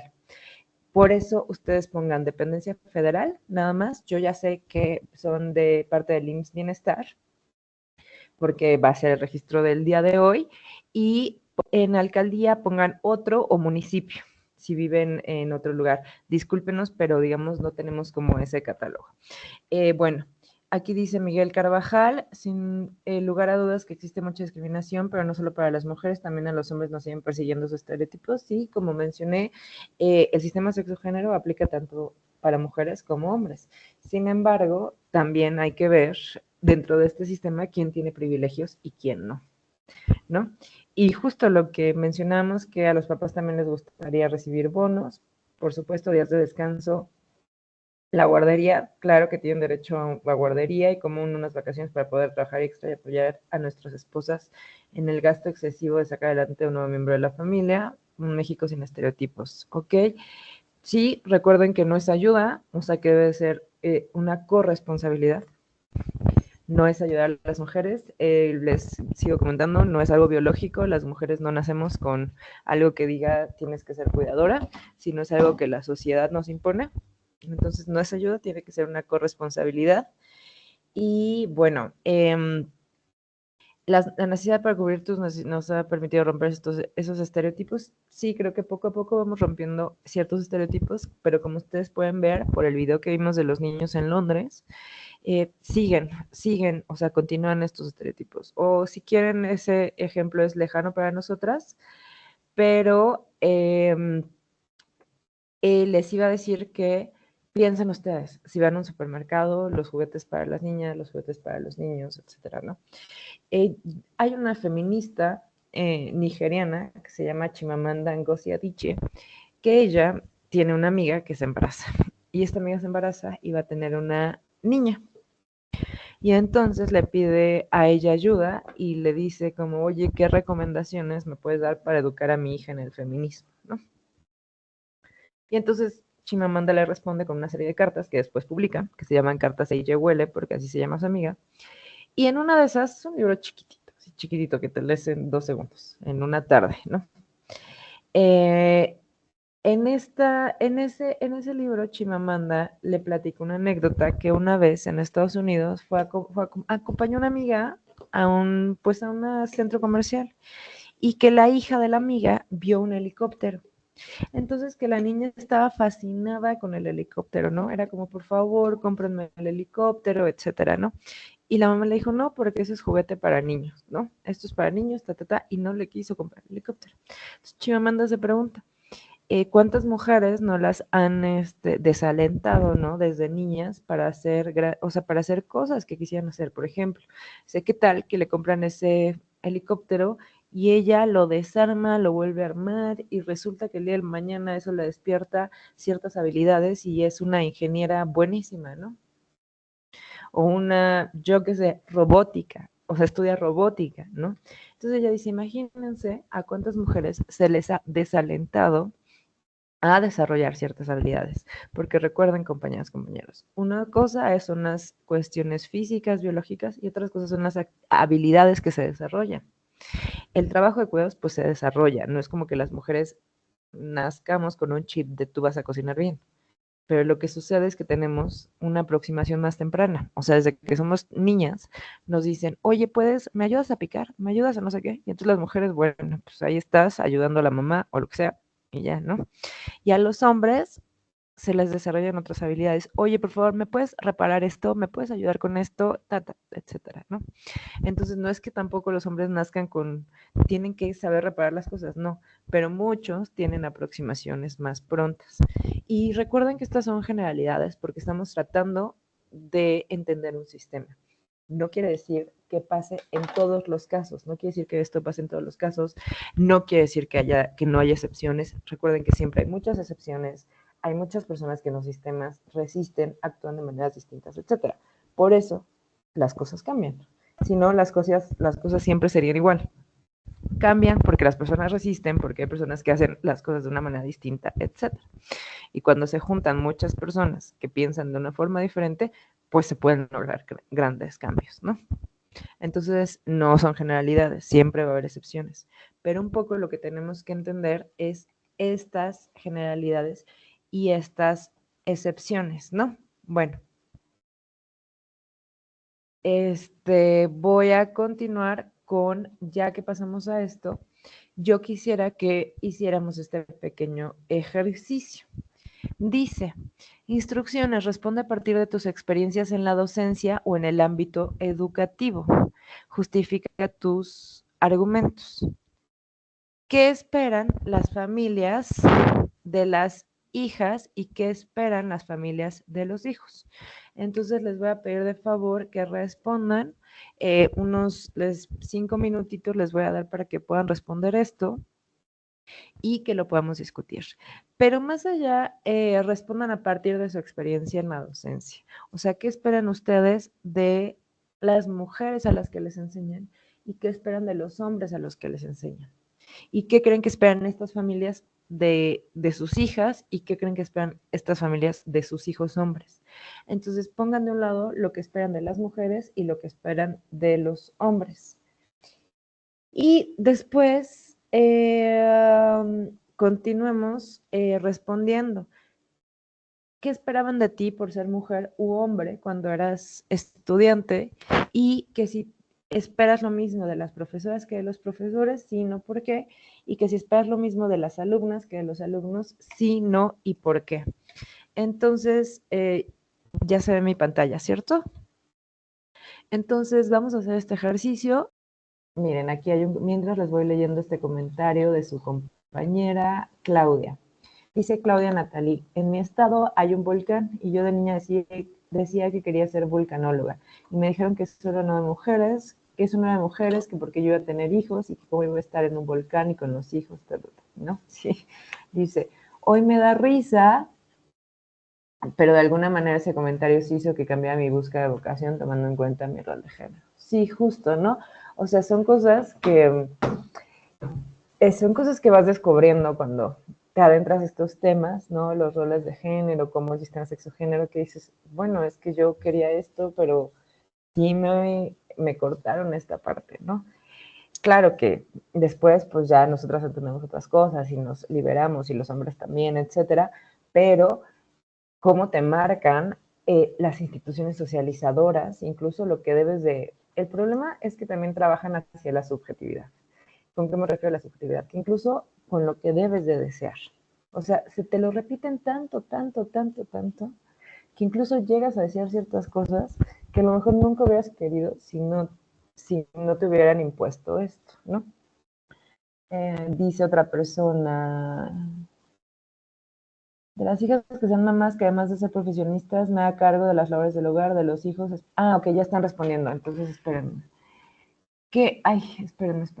Espérenme, compañeras y compañeros, porque ya, ok. Entonces, la pregunta, ¿qué esperan las familias de las hijas y qué esperan las familias de los hijos? Recuerden que aquí estamos trabajando, la institución socializadora de la familia. Dicen, de las hijas esperan que sean mamás, además de ser profesionistas, te hagas cargo de las labores del hogar. Exacto, ¿no? O sea, seguir este doble rol de género. Digo, esta doble jornada laboral, ¿no? De los hijos, que sean fuertes, que no demuestren sus emociones, que sean los proveedores. Claro, ¿no? De los hombres, que sean fuertes, o sea, que no demuestren sus emociones, y la frustración que esto crea, ¿no? La frustración que crea no poder saber expresar tus emociones, porque desde que son niños te dicen, no debes de llorar, no debes de llorar. Yo al día de hoy, o sea, en mis 36 años, creo que esto lloré a mi papá 2 veces en su vida. Una vez cuando se murió su hermana y una vez cuando se murió un amigo que él quería mucho, ¿no? 2 veces en su vida. Exacto. Esto también que dicen sus compañeras es súper importante, que dijo Yvonne Lisset, que esperan las familias de las hijas, que sean las que mantengan unida la familia, además de estudiar carrera como enfermeras, maestras, pediatras, ¿sí, no? Que, o sea, dentro de las profesiones, incluso dentro de la medicina, cierta rama que se dedica al cuidado, ¿no? A las hijas, a los hijos, etcétera, ¿no? Ahora, lo que dice es muy importante porque dice que mantenga unida la familia, además de estudiar carreras, etc. Eso se llama también, pues, una carga emocional, porque si la familia no está unida es porque tú hiciste algo mal. No, por ejemplo, si tu hijo tiene un problema de conducta, es tu culpa porque no supiste educarlo, ¿no? Si te divorcias porque te engañaron, es tu culpa que la familia se haya roto, ¿no? Entonces, todas estas cargas que se les da a las mujeres. Roselena, compañeros, también participen para ver. Dice, cuando era estudiante, esperaban de mí que muy independientemente de que estuviera estudiando la licenciatura, quería que les llevara un título a casa, me seguían preguntando, ¿para cuándo los niños? Claro, ¿no? Pero a mi hermano nunca le hicieron esas preguntas. Sí, justo estas diferencias, ¿no? Porque recuerden que dentro de estos roles y estereotipos, pues es el rol que se nos impone a las mujeres de la labor de cuidados. Y dentro de esa parte de la labor de cuidados, pues también está muy relacionada con la parte de ser madre. Incluso se pensaba, ¿no? Que casi como el máximo de una mujer era llegar a ser madre, ¿no? De las hijas esperan que encuentren un buen hombre y no fracases en tu matrimonio. De los hombres que estudien encuentren un buen trabajo para sostener a su familia y vea a su madre. De las familias, que las hijas, depende del tipo de familia y el entorno, se desenvuelvan. Mi padre no me apoyó para estudiar medicina porque decía que yo, siendo una mujer, me iba a casar joven. Finalmente trabajé y estudié, pero a mis hermanos varones sí los apoyaron en la carrera que quería. Sí, justo, ¿no? Como siempre las mujeres que no salimos de estos roles estereotipos, pues no los cobran. Y no solo me refiero a las familias, sino a todas las instituciones socializadoras, ¿no? Te lo cobran de cierta manera, haciéndote saber que estás mal. Por ejemplo, el espacio público y el espacio privado, la calle es el espacio público, ¿no? Entonces, que es un espacio más peligroso para las mujeres, también, ¿no? Y si le pasa algo a alguna mujer es casi, ¿por qué ibas vestida así? ¿Por qué estabas a esa hora en la calle? ¿Por qué? O sea, te lo cobra la sociedad, ¿no? De las hijas que formen una familia, de los hijos, el día que me casé, la familia de mi esposo hizo el comentario de que a partir de ese día yo ya era una mujer de casa y que mientras no me faltara nada, yo no podía hacer ningún reproche, ¿no? Y que a él le tocaba trabajar y proveer, sí, ¿no? O sea, tú al hogar y tú a ser el proveedor, ¿no? Cada quien en su rol. Yo trabajo en un hospital de salubridad y espero que mi hija sea profesional de la salud y llegue a convertirse en enfermera o médica, compañeras, no médico. Recuerden, si somos mujeres, médica, hay que nombrarnos. De mi hijo espero que aprenda a ayudar en la casa, a las responsabilidades que hay y que llegue a ser un profesional. También que se apoyen mutuamente para que puedan crecer sin discriminación. Bueno, pues son muchos comentarios. Muchísimas gracias por participar, todas y todos. Aquí otro comentario, yo nunca viví desigualdad por mis padres, tenían exactamente el mismo resultado que mi hermano, sí. Recuerden que en los sistemas sociales siempre hay excepciones. Y esto no aplica para todas y para todos, sino tenemos nosotras y nosotros que pensarlo como un sistema para poderlo transformar. Ahora, si tú en tu hogar no viviste estas desigualdades, estoy casi segura que las desigualdades de género entonces las viviste en otro lugar. Las viviste en la calle porque te acosaron, porque esto, porque el otro, ¿no? Entonces, no necesariamente tiene que ser en el hogar, ¿no? No solo los padres te limitan, las madres nos bloquean, por supuesto. Miren, ser mujer no quiere decir que tengas perspectiva de género. Y ser hombre no quiere decir que no la tengas. Entonces, por eso es un tema para todos y para todas. Bueno, pues ya que participamos en esto, ahora todas las personas que aquí son profesoras y profesores, pues bueno, nada más quisiera saber brevemente si esperan lo mismo de sus alumnas que de sus alumnos. Si no y por qué. Si quieren algo muy breve, ¿no? O sea, ¿esperan lo mismo de las alumnas y de sus alumnos?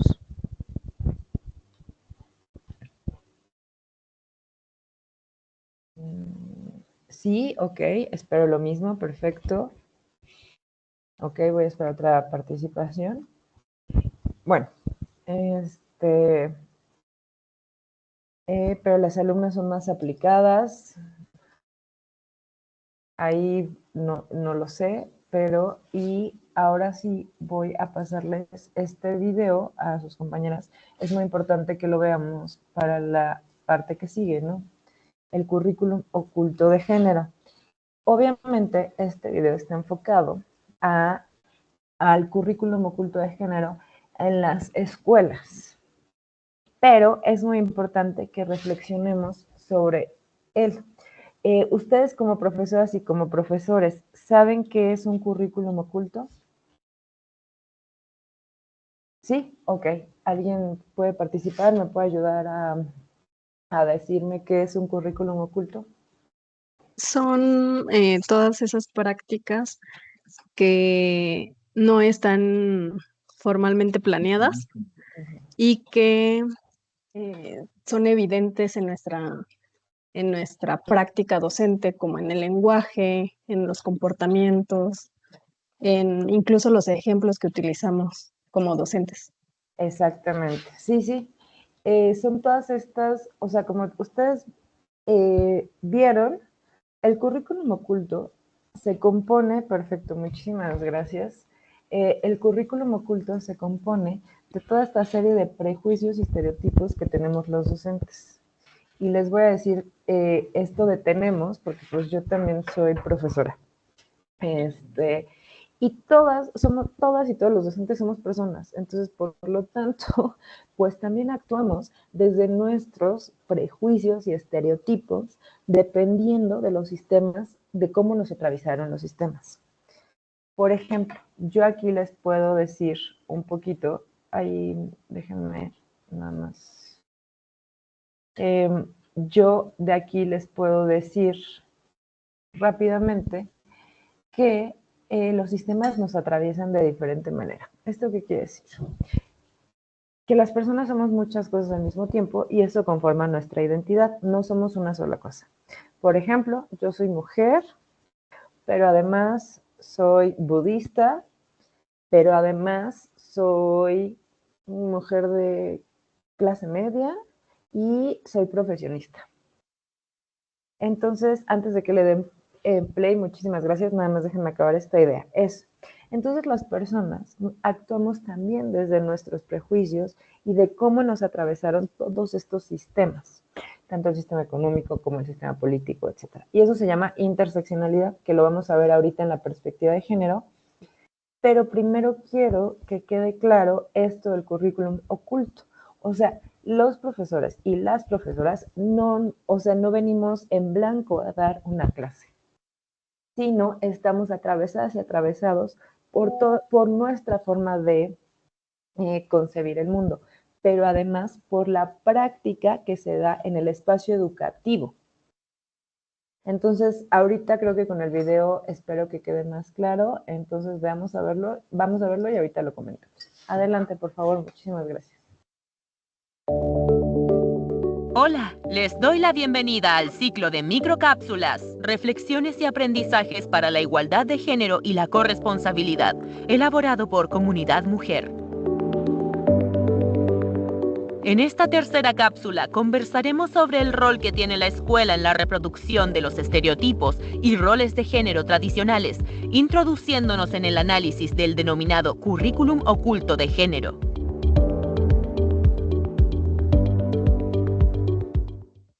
¿Qué es el currículum oculto de género? Es el conjunto de actitudes, normas, creencias, expectativas y prácticas de cómo se establecen las relaciones entre niñas y niños, entre hombres y mujeres, tanto en escuelas mixtas como unigénero, en las que está presente la categoría binaria de lo masculino y femenino que limita la expresión de las diversas identidades de género. Estas relaciones se pueden observar en diversos ámbitos, por ejemplo, en el lugar y la posición que ocupan niñas y niños en la escuela. Es más común ver cómo los niños ocupan la mayor parte de patio en juegos o fútbol, y las niñas se organizan alrededor de la cancha o utilizan espacios más reducidos. Este ejemplo nos permite ver cómo hay una norma implícita aprendida en el uso del espacio y la selección de los juegos que niñas y niños realizan. Esta norma aprendida nos habla del aprendizaje de género que se ha transmitido a través de los juegos, los juguetes, la vestimenta, lo permitido y no permitido para niños y niñas. El currículum oculto de género se transmite en los discursos pedagógicos sobre las expectativas diferenciadas que se proyectan sobre niñas y niños. En clases, las expectativas asociadas a las capacidades dan origen a niveles de exigencia y habilidades distintas. En ellos, se fomenta la audacia y liderazgo, mientras que a ellas se les motiva la preocupación de otras personas, la emocionalidad y expresividad.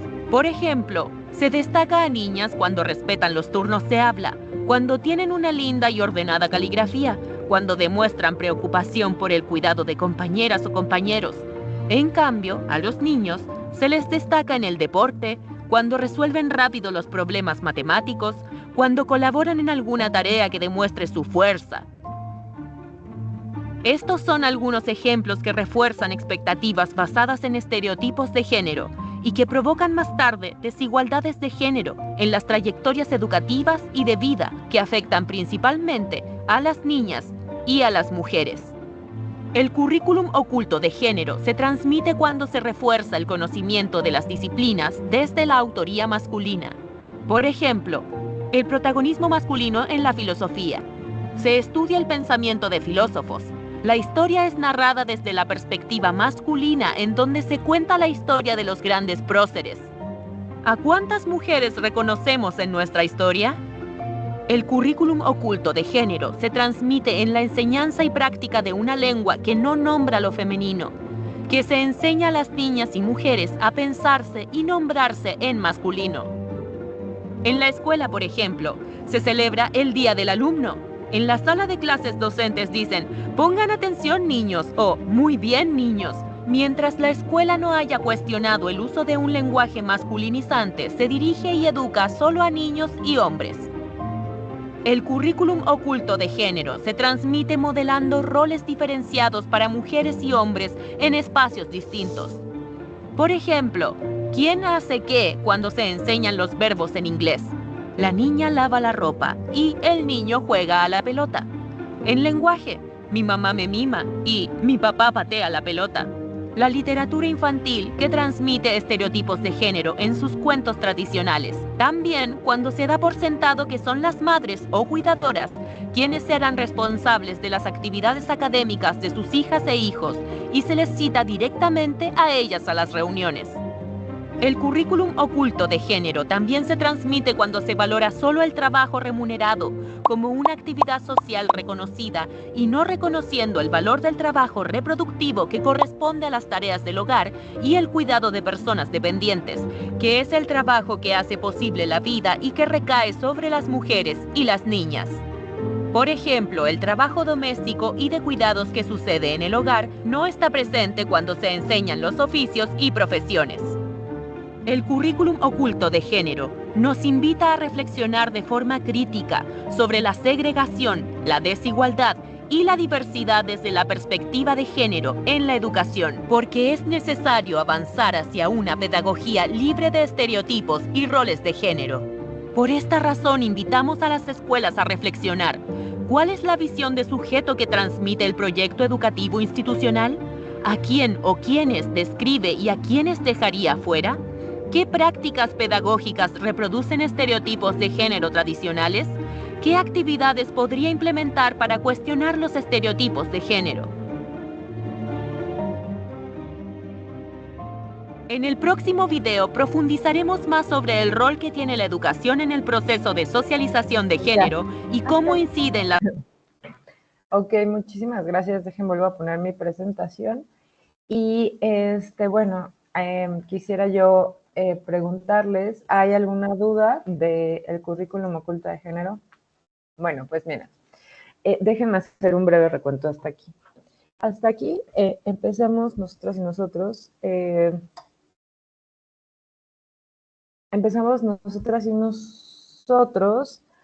miren, voy a leer un comentario. El currículum oculto surge como respuesta a necesidades de orden económico, político, social, cultural, pero también ideológico por sus contenidos y fuerte carga de sus funciones morales y de una cierta reproducción social. Sí, o sea, recuerden, por ejemplo, que la cuestión del amor romántico surge en el siglo XIX y está muy ligada a la reproducción, a la revolución industrial. Porque había que tener como toda esta labor de cuidados para que los obreros pudieran seguir trabajando, ¿no? Entonces, a las mujeres era, tú reproduce la vida, o sea, tú tienes que alimentar, asegurar que esté limpio, para que pueda irse a trabajar no sé cuántas horas a la fábrica, ¿no? O sea, todos los sistemas están entrelazados, por eso les digo que las personas no somos una sola cosa a la vez, sino que nos atraviesan todos los sistemas al mismo tiempo. Pero sí, muy bien, muchas gracias. Miren, déjenme hacer un breve recuento, que era, comenzamos viendo qué es el sistema sexo-género, que es como nuestra base para entender lo que se conoce como la teoría de género. La teoría de género es esto, entender que hay un sistema sexo-género social, que todo esto es social, que el sistema sexo-género lo que hace es explica cómo la sociedad, a partir de que naces con un sexo o con el otro, crea ciertas expectativas, reproduce ciertos roles y crea como cierta vida para las mujeres y cierta vida para los hombres. Y que esto se nos transmite a través de las instituciones socializadoras. Entre ellas la escuela, pero no solo la escuela, también el trabajo. Ya saben que la primera es la familia, ¿no? Pero también la escuela, pero también el trabajo, etc. Y que estas instituciones tienen diferente influencia en nuestra vida en diferentes etapas. Por ejemplo, para una persona adolescente, la institución que va a tener más peso puede ser, deja de ser mucho la familia y pasa a ser como la escuela y las amigas y los amigos y etcétera, ¿no? En nuestra vida adulta, pues una institución que tiene mucha repercusión sobre nosotras y nosotros es la institución del trabajo, o sea, la institución laboral. Ahora, en lo laboral, como todas las instituciones socializadoras, también reproduce roles y estereotipos de género. A lo mejor me equivoco, a lo mejor en el CIESAVI no, pero de lo que se trata es que nosotras y nosotros identifiquemos esas prácticas de género que se reproducen en lo laboral, para bien o para mal. Y bueno, si es para mal, pues intentar cambiarlas. Y ahora, ustedes que son personas docentes, ¿qué currículum oculto de género transmiten a las personas, a sus alumnas y a sus alumnos? Hasta aquí vamos bien. Ya quedó todo súper claro del currículum oculto de género. Creo que el video es muy claro. Yo sé que se piensa como en escuela, pero eso me gusta porque es muy didáctico. Otro ejemplo del que siempre hablamos cuando hablo de educación no sexista es cómo se piensa en los espacios. Fíjense que en la secundaria, yo siempre les pongo este ejemplo. En el recreo, ¿dónde se encuentran las mujeres? Generalmente las mujeres se encuentran sentadas alrededor. ¿Y los hombres dónde se encuentran? Se encuentran en las canchas, o sea, haciendo uso de las canchas, ¿no? Entonces, habla eso también, bueno, de la distribución de los espacios, ¿no? Cómo habría que entrar a hacer una acción afirmativa de decir, bueno, las canchas se van a utilizar 2 horas por hombres y 2 horas por mujeres, o mixto, o crear ciertas condiciones para incentivar a las mujeres a participar, ¿no? O bueno, que no tengan que venir siempre de falda, porque con falda siempre es más difícil correr, moverte, etcétera, ¿no? Bueno, este es un currículum oculto de género. El tema de los espacios. Entonces, ¿cómo pueden pasar generaciones sin que nadie vea como, oigan, ¿por qué las mujeres no ocupan el patio? ¿O por qué las mujeres no juegan? ¿O por qué no se juega mixto, no? Entonces, eso es un currículum oculto de género. Pedir ciertas cosas a las mujeres que a los hombres cuando son tus estudiantes, ¿no? Si hay un hombre, por ejemplo, darle más la palabra a un hombre, ¿no? Entonces, son cosas que hay que verificar continuamente en una docencia incluyente, ¿no? Hacer una autocrítica, pues, o sea, realmente tener esa capacidad de hacer autocrítica y decir, pues sí lo hago de esta forma o no lo hago de esta forma, o sí me di cuenta que tal vez le doy más la palabra a los hombres, por ejemplo, ¿no? También lo que yo les digo es, no se sientan mal, todas y todos nacimos en este sistema sexogenérico y por lo tanto tenemos rezagos de todo esto, ¿no? De toda esta educación que se nos ha transmitido toda la vida. Entonces, ya es una labor muy importante identificarlo y a partir de identificarlo lo podemos empezar a transformar. Porque con esto, digamos, tienes que hacer una deconstrucción continua de tus procesos sexogenéricos, de cómo los has vivido, etcétera, ¿no? Por ejemplo, de tu comportamiento en la casa también, ¿no? Como, ay, sí es cierto, no me he dado cuenta que yo digo ayudar a mi esposa, ¿no? Este cierto tipo de cosas que poco a poco podemos ir modificando, o las mujeres también, ¿no? No me he dado cuenta que, pues sí, a mi hijo hombre lo dejo que esté más, que salga más que a mi hija, ¿no? Dicen, ¿qué prácticas observan del currículum en los establecimientos de salud para la formación del personal de salud? Sí, claro, o sea, esto sería que ustedes lo identificaran para poderlo trabajar. Bueno, ahora que vamos a pasar al segundo tema, que es la perspectiva de género, pues tiene que haber quedado muy claro esto, porque la perspectiva de género es una metodología. Ustedes son doctoras y doctores, ¿no? Entonces, ¿qué es una metodología? Bueno, una metodología es una serie de pasos. O sea, aquí se piensa la perspectiva de género como una herramienta. Es decir, yo tengo esto y a través de esto puedo hacer esto. ¿Por qué se llama perspectiva? En realidad la perspectiva que es la forma en que nosotras y nosotros vemos las cosas. Por ejemplo, si yo no tengo lentes, pues no veo ni la presentación. Entonces mi realidad es muy distinta a si yo me pongo mis lentes. Eso es la perspectiva. Por eso generalmente la perspectiva de género se pone como unos lentes morados, porque es como yo veo las cosas. Ahora, esta perspectiva, ¿cuál es su finalidad? ¿No? Bueno, seguir una serie de pasos para alcanzar algo. El primer paso es analizar la realidad desde un marco conceptual. ¿Cuál es el marco conceptual? Pues lo que acabamos de trabajar. El marco conceptual es entender que hay un sistema sexogénero, qué es sexo, qué es el género, ¿no? Que hay un currículum oculto de género y que yo este currículum oculto de género lo reproduzco en mi aula, ¿no? O en mi aula virtual, o en mi aula física, o no sé, ¿no? En mi espacio laboral, porque además de ser docentes, pues en su espacio laboral, reproducen este currículum oculto de género, etcétera, ¿no? Entonces, ya que identificaron eso, de lo que se trata es identificar qué causas y qué consecuencias crea esta brecha de desigualdad, o sea, qué causas y consecuencias. Por ejemplo, bueno, la causa sería a partir de este sistema, etcétera, pero ¿qué consecuencias? Bueno, me he dado cuenta que a las mujeres nunca las nombro y por lo tanto invisibilizo comúnmente a mis alumnas. O me he dado cuenta que le doy más la palabra a los alumnos. O me he dado cuenta que soy más exigente con los hombres, ¿no? O me he dado cuenta que creo que los hombres, los doctores hombres pueden aguantar más tiempo despiertos, ¿no? Por ejemplo. O pienso que las mujeres doctoras son mejores pediatras.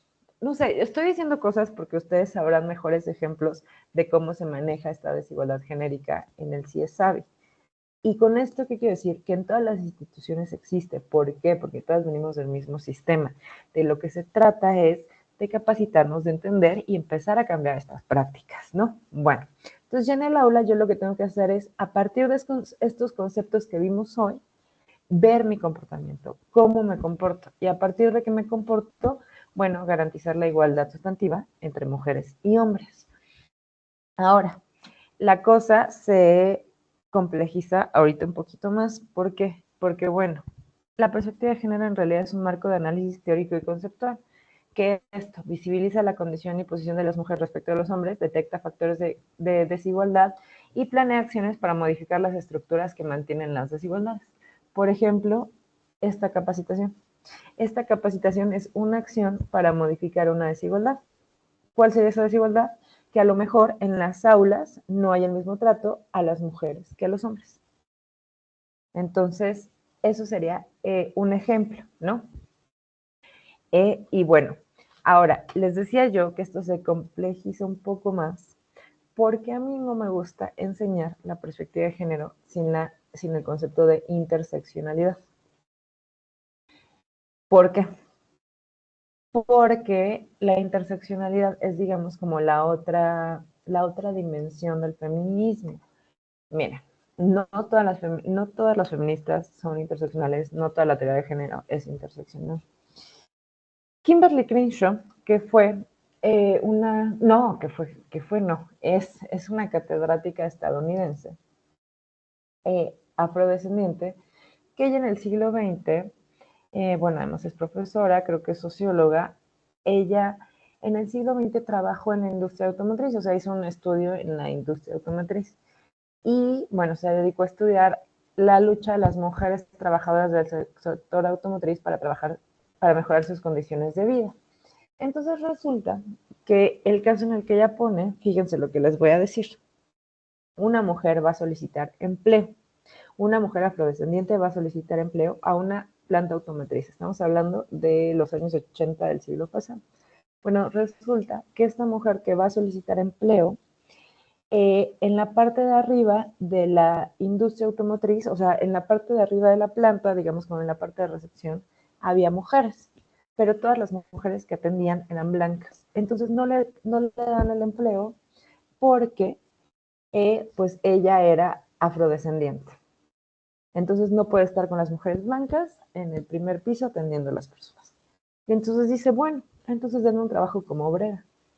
Mándenme a la planta a trabajar como obrera. Ella lo que quería era un trabajo.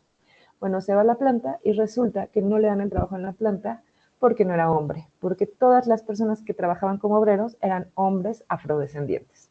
Entonces ella dice, bueno, entonces los trabajos de obrero los hacen hombres afrodescendientes y los trabajos de atención los hacen mujeres blancas. Entonces, ¿yo dónde quedo? Entonces, eso es lo que dice Kimberly Crenshaw. Ella dice que en este contexto del feminismo blanco, o lo que se conoce de clase media, o feminismo mainstream o convencional, pues bueno, no se ocupaba de otras discriminaciones que sufren las mujeres. Y Kimberly Crenshaw lo que dice es que yo soy dos cosas a la vez. Soy mujer, pero además soy mujer afrodescendiente. Entonces yo siempre les digo que lo pasen al caso de México. ¿Qué nos permite la interseccionalidad? Mira, integrar otras categorías de análisis al género, y es lo que yo les mencionaba al principio. Vivimos en varios sistemas sociales a la vez, no vivimos en uno solo. Entonces a las personas nos atraviesa todo a la vez. Nos atraviesa todo a la vez, no nos atraviesa una sola cosa. Entonces Kimberly Crenshaw lo que dice es, la interseccionalidad permite integrar otras categorías de análisis, ver las diferentes necesidades, las diferentes opresiones y superponer otras condiciones como la edad, la etnicidad, vivir con discapacidad, etc. Y bueno, a partir de la interseccionalidad se visibiliza la diversidad de las mujeres y se refuta la idea de que todas las mujeres somos iguales y tenemos las mismas necesidades. Y aquí yo les puse una imagen, que es una mujer, que la pueden ver, una intersección, como en una calle, y la intersección sería que tú estás en medio y que te atraviesan dos cosas a la vez. Por ejemplo, el sexismo, que es la discriminación por el hecho de ser mujer, pero en el caso de México también la clase social, ¿no? Pero también puede ser una condición étnica, pero también, y puede ser todo al mismo tiempo. Por ejemplo, No es lo mismo ser mujer, no es lo mismo ser mujer de Polanco, ser una mujer de, bueno, Polanco es una zona como de alto nivel adquisitivo en la Ciudad de México, pero puede ser San Pedro Garza, la que ustedes quieran. No es lo mismo ser una mujer de esa zona que ser una mujer que vive en la periferia de Ciudad Juárez. Los peligros, las discriminaciones que va a enfrentar son distintas. No es lo mismo ser mujer y tener educación universitaria que ser mujer y no tenerla. No es lo mismo ser mujer y ser indígena y tener 70 años que ser mujer de Polanco de 30 años. O, por ejemplo, ser mujer discapacitada y adulta mayor. Exacto. Entonces, Kimberly Crenshaw lo que dice es, las personas somos todo al mismo tiempo, no solo la condición de género. Todas las mujeres sufrimos discriminación por el hecho de ser mujeres, claro, pero además hay otras que sufren otras discriminaciones, ¿no? Por tener una discapacidad, por ser una adulta mayor, etcétera, ¿no? Ustedes que son doctoras y doctores, pues lo saben muy bien, todas las discriminaciones que sufren las mujeres adultas mayores, ¿no?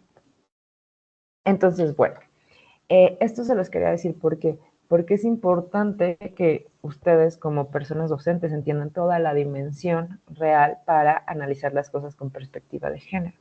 Por ejemplo, si tienen una alumna que viene desde el otro lado de la ciudad y no puede pagar una renta cerca del hospital, pues, ¿cómo la vas a tratar igual que a una alumna que a lo mejor, aunque las dos sean mujeres, que a lo mejor puede pagar un departamento con todas las comunidades a una cuadra del hospital? ¿Sí me explico? O sea, tenemos que analizar las cosas también con interseccionalidad, ¿no? No es lo mismo que llegue tarde una a que llegue tarde la otra. Entonces, eso es analizar con interseccionalidad, porque no puedes aplicar los mismos criterios para todas las personas. Se podría, si todas las personas estuviéramos en igualdad de condiciones, pero no es así. Y eso también es una crítica para las mujeres que creen, o sea, que también las mujeres muchas veces también tenemos que reconocer nuestros privilegios como mujeres sobre otras mujeres. Por ejemplo, en la labor de cuidados, ¿a quién le delegamos las labores de cuidados? Generalmente a otras mujeres. Y a otras mujeres que viven en condiciones muchas veces muy complejas. Dice, cuando viví en Acapulco y se descomponía mi auto, los mecánicos me daban precios altísimos comparados con los que se les preguntaba por teléfono a mi primo que está en mecánico. Claro, ¿no? Bueno, sí, porque eres mujer y sí, sí, sí. Bueno, esto es la interseccionalidad.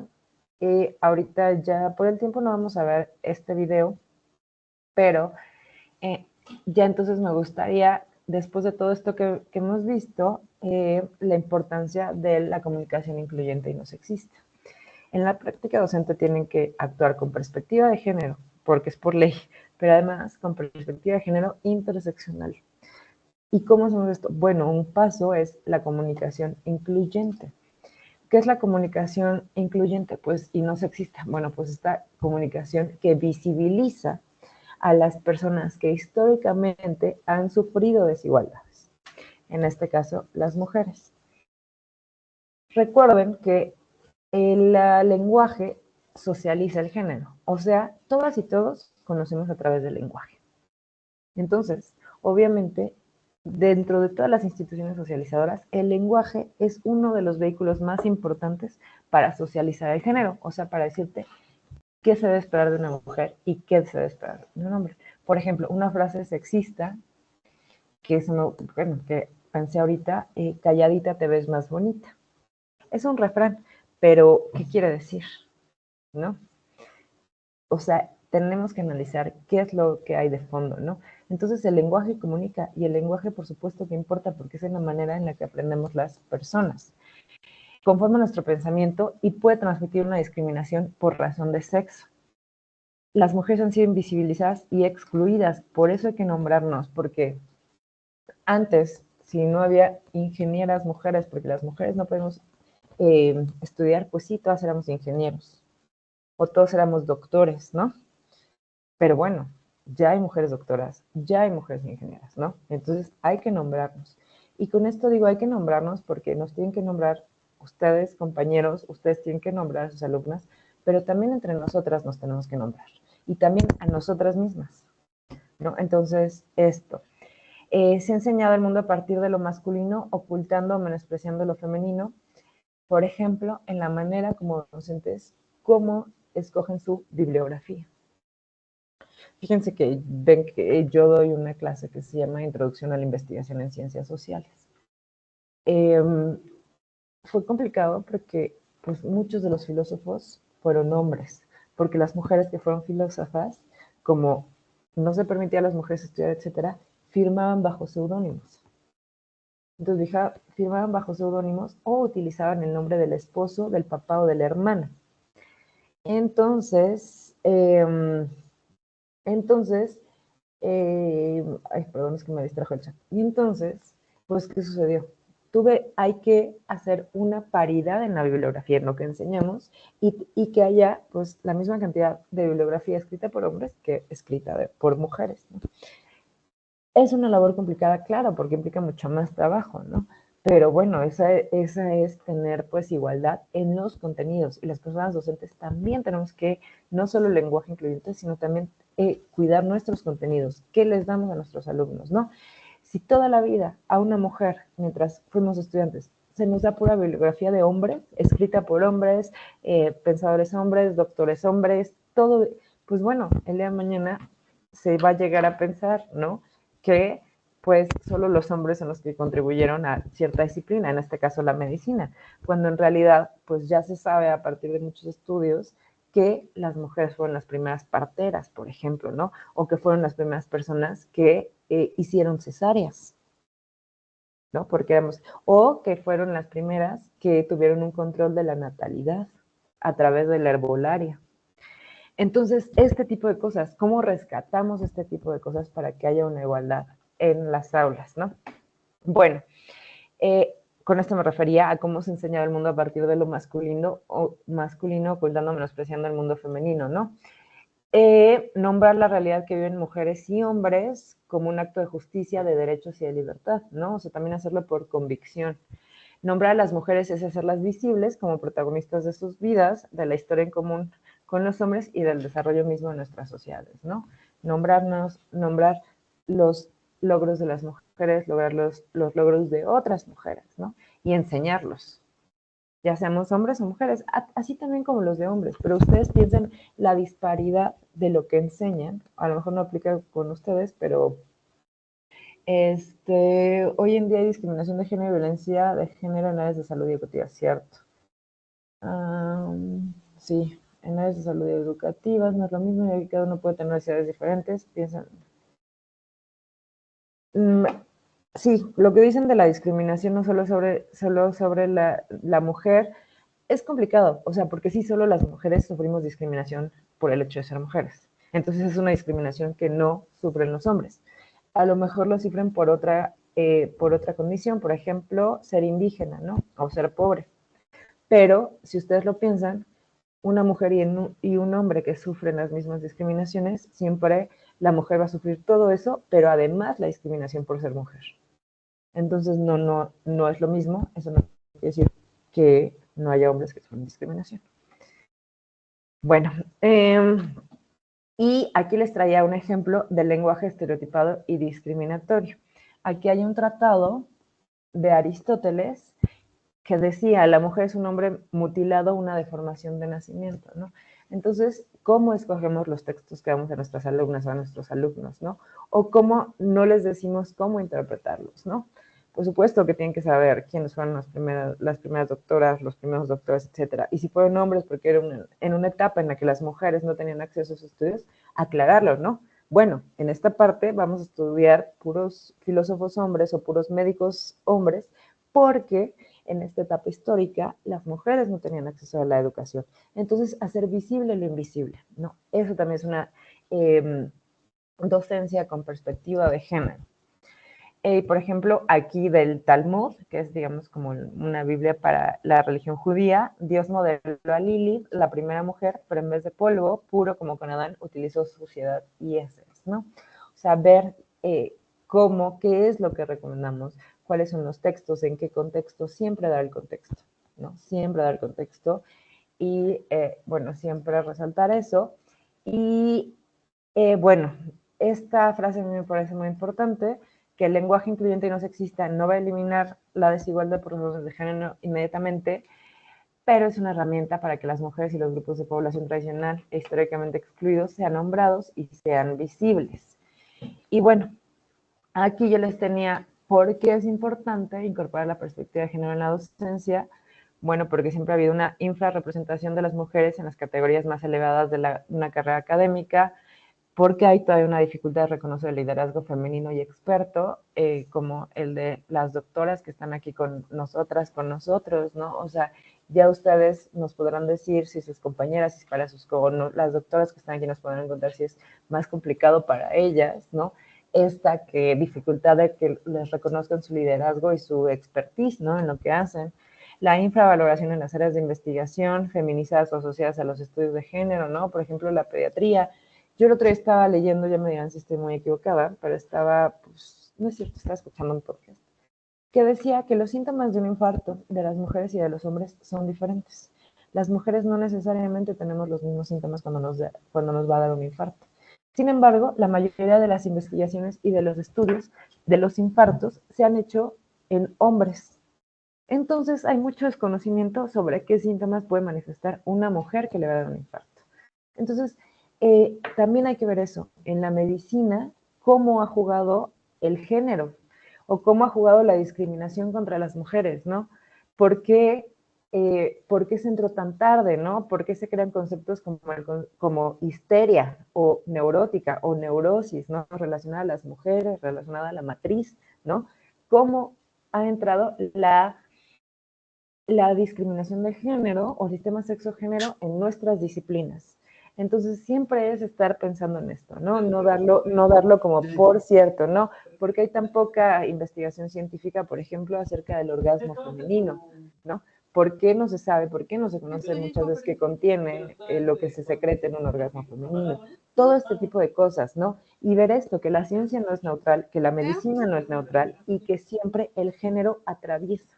Entonces, es este tipo de cosas, compañeras, y compañeros, la sobregeneralización de los fenómenos estudiados a partir de las experiencias de los hombres, lo que les decía, ¿no? O sea, cómo se estudia la medicina, ¿no? ¿Por qué existe mayor conocimiento sobre los síntomas de los infartos en los hombres que de las mujeres, ¿no? ¿Por qué se crea una pastilla anticonceptiva para las mujeres y no para los hombres, ¿no? Aunque se meten hormonas, un montón de cosas, ¿no? ¿Por qué es más común hacer, ¿cómo se llama? Cuando te ligan para que ya no tengas bebés en las mujeres. ¿Por qué es más común en las mujeres que en los hombres, ¿no? ¿Por qué antes las doctoras y los doctores te pedían la autorización del esposo para poder hacer un procedimiento de este tipo, ¿no? Eso, salpingo, muchas gracias. Pedían autorización del esposo para poder hacer esto, ¿no? O sea, quitándole a las mujeres, incluso si era tu doctora o tu doctor, la capacidad de decidir a las mujeres sobre su propio cuerpo. Bueno, ¿por qué incorporarla? Porque hay menor cantidad de citas a la investigación de investigadoras, porque las mujeres reciben menos atención o mentoría en su carrera, prevalencia de carreras científicas que no tienen en cuenta la maternidad ni el cuidado de personas dependientes, y porque hay muchos casos de acoso y hostigamiento sexual en todos los ámbitos en todos los ámbitos laborales, ¿no? Entonces, bueno, mi última pregunta del día se las dejo yo a ustedes, que después de lo que vimos ahorita, ¿cómo sería la docencia con perspectiva de género?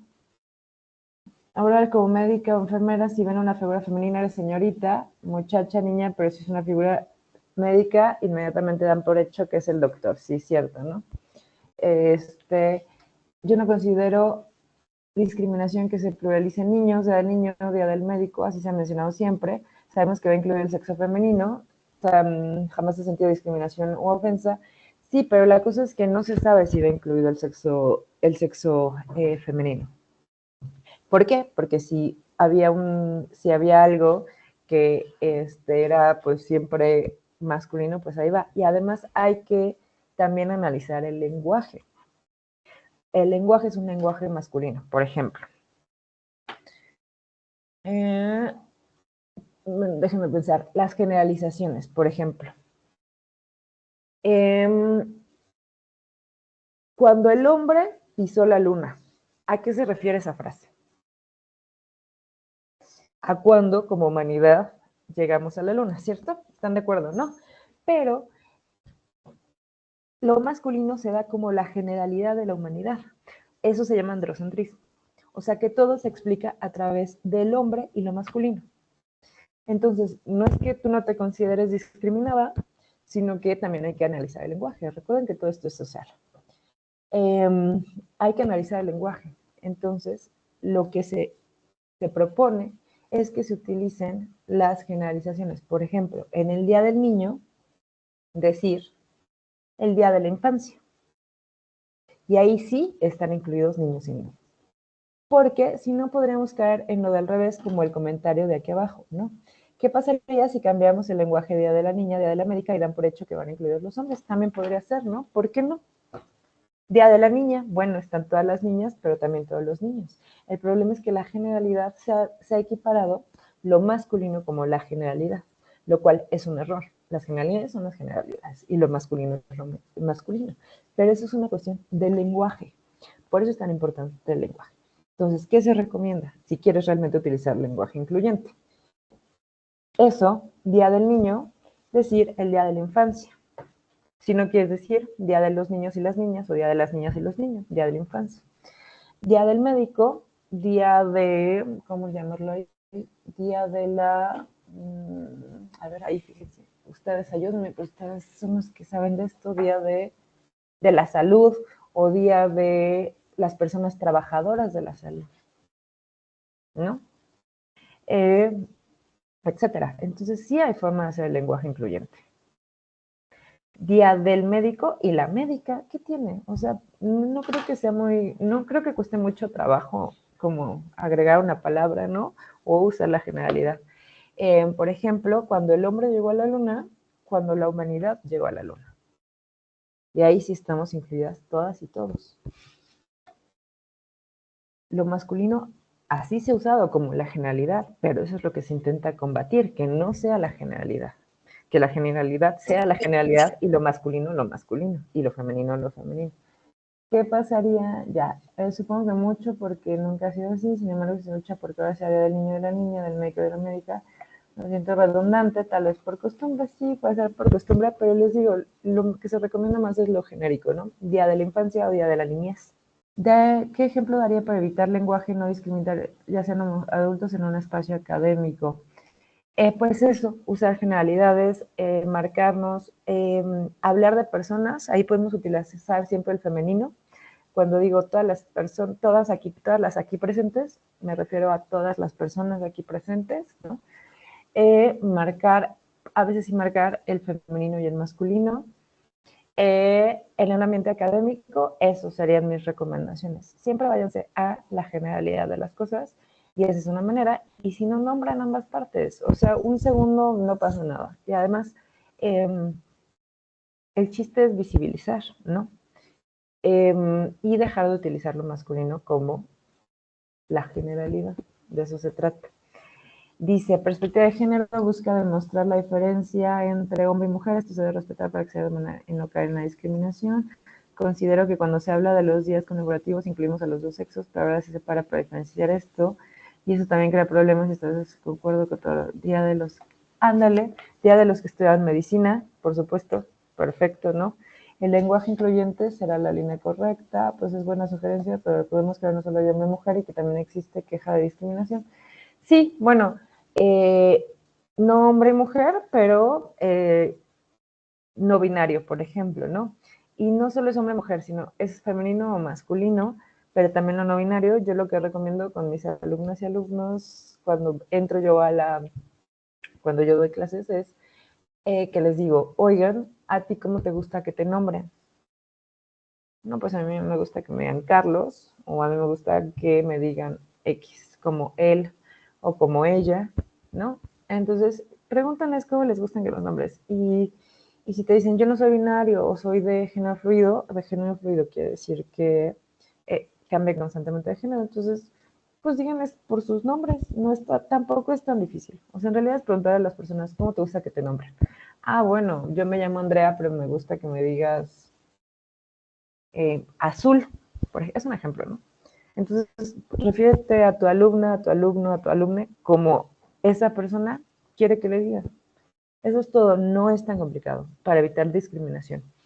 Eso es preguntarle a las personas cómo te gusta que te digan no.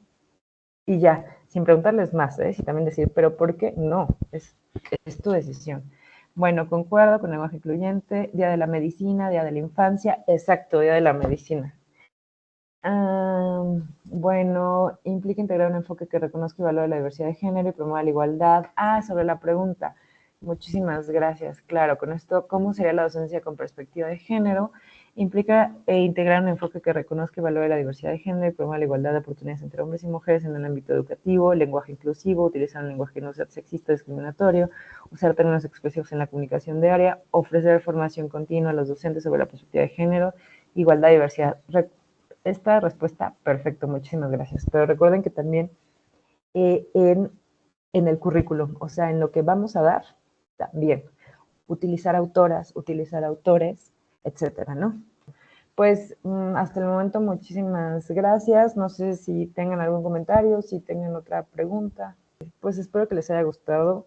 En 2 horas, créanme que es un poco limitado, pero tenemos cursos en línea, tenemos nuestros cursos en línea en Sé Mujeres Digital, así se llama la página, si quieren se las escribo por aquí, Sé Mujeres Digital, y ahí hay un curso específico de lenguaje incluyente y no sexista, y viene más desglosado todos los usos, etcétera, ¿no? También tenemos otro curso de género y derechos humanos, hay otro curso que se llama los derechos de las mujeres, que está más enfocado a conocer la historia del movimiento feminista, pero tenemos una amplia oferta, les voy a poner en Sé Mujeres Digital, Sé Mujeres Digital, y lo único que tienen que hacer es registrarse y los cursos son por emisiones. Se registran y se inscriben los primeros días de cada mes y tienen un mes para acabar el curso y ya se les emite su constancia de participación en este curso. Y la verdad, en verdad que y los invito porque es muy importante que las personas que trabajan en la salud trabajen con perspectiva de género, ¿no? Para que no se den pues cosas horribles como que pongan DIUs sin el consentimiento de las mujeres, sin cosas que pasan, ¿no? La violencia obstétrica, que sigue ocurriendo muchos casos de violencia obstétrica.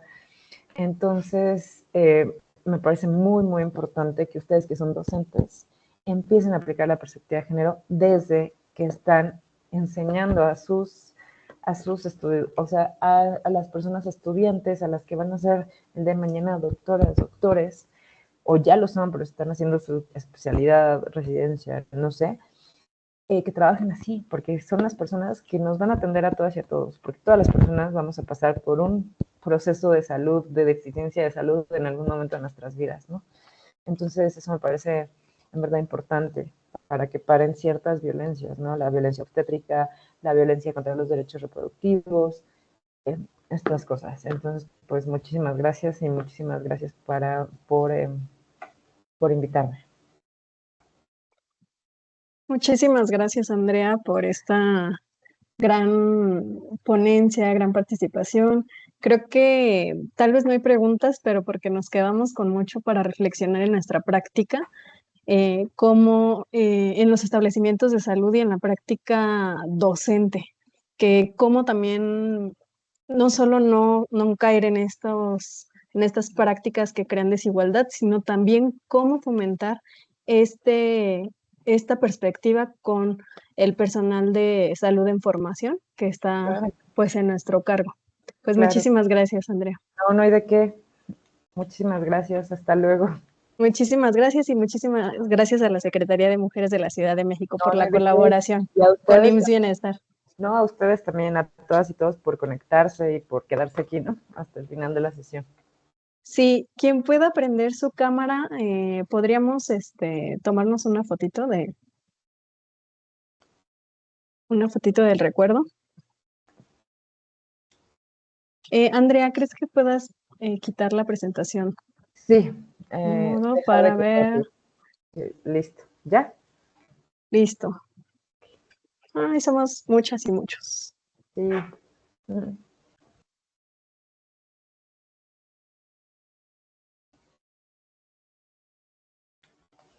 Listo. Pues comentarte, Andrea, que te seguimos de, no sé si de más de 23 estados de la República, creo que sí más, porque ya vi a personas de Yucatán, entonces de todos los estados de la República, que somos personal de salud y que muchos tenemos actividad docente en los establecimientos de salud y que estamos a cargo de escribiendo la historia en esta nueva institución, en IMSS Bienestar. Pues Y les deseo mucho éxito, la verdad. muchas gracias. Y Mucho queremos hacer éxito. cambios en los procesos educativos. Entonces, Sí, muchísimas por favor, gracias por en lo tu... que les pueda yo, en lo que les pueda yo ayudar, Eric tiene mi contacto. En verdad, o sea, estoy muy interesada en esto que está pasando, ¿no? En estas nuevas instituciones y que realmente tengan perspectiva de género para que paren las violencias que pasan en este ámbito. Y además es que es la salud, o sea, es lo que nos toca a todas y a todos, nos atraviesa todo el tiempo. Entonces, pues quedo muy atenta, les deseo mucho éxito y gracias por aguantar hasta el final. Muchísimas gracias y muchas gracias a todas y todos los que se conectaron. ¿Me podrían mandar las fotitos, por favor? Sí, sí, sí. Sí, ok. Te las Gracias. hacemos llegar. Muchas Hasta gracias y luego. gracias. Bye. Hasta luego.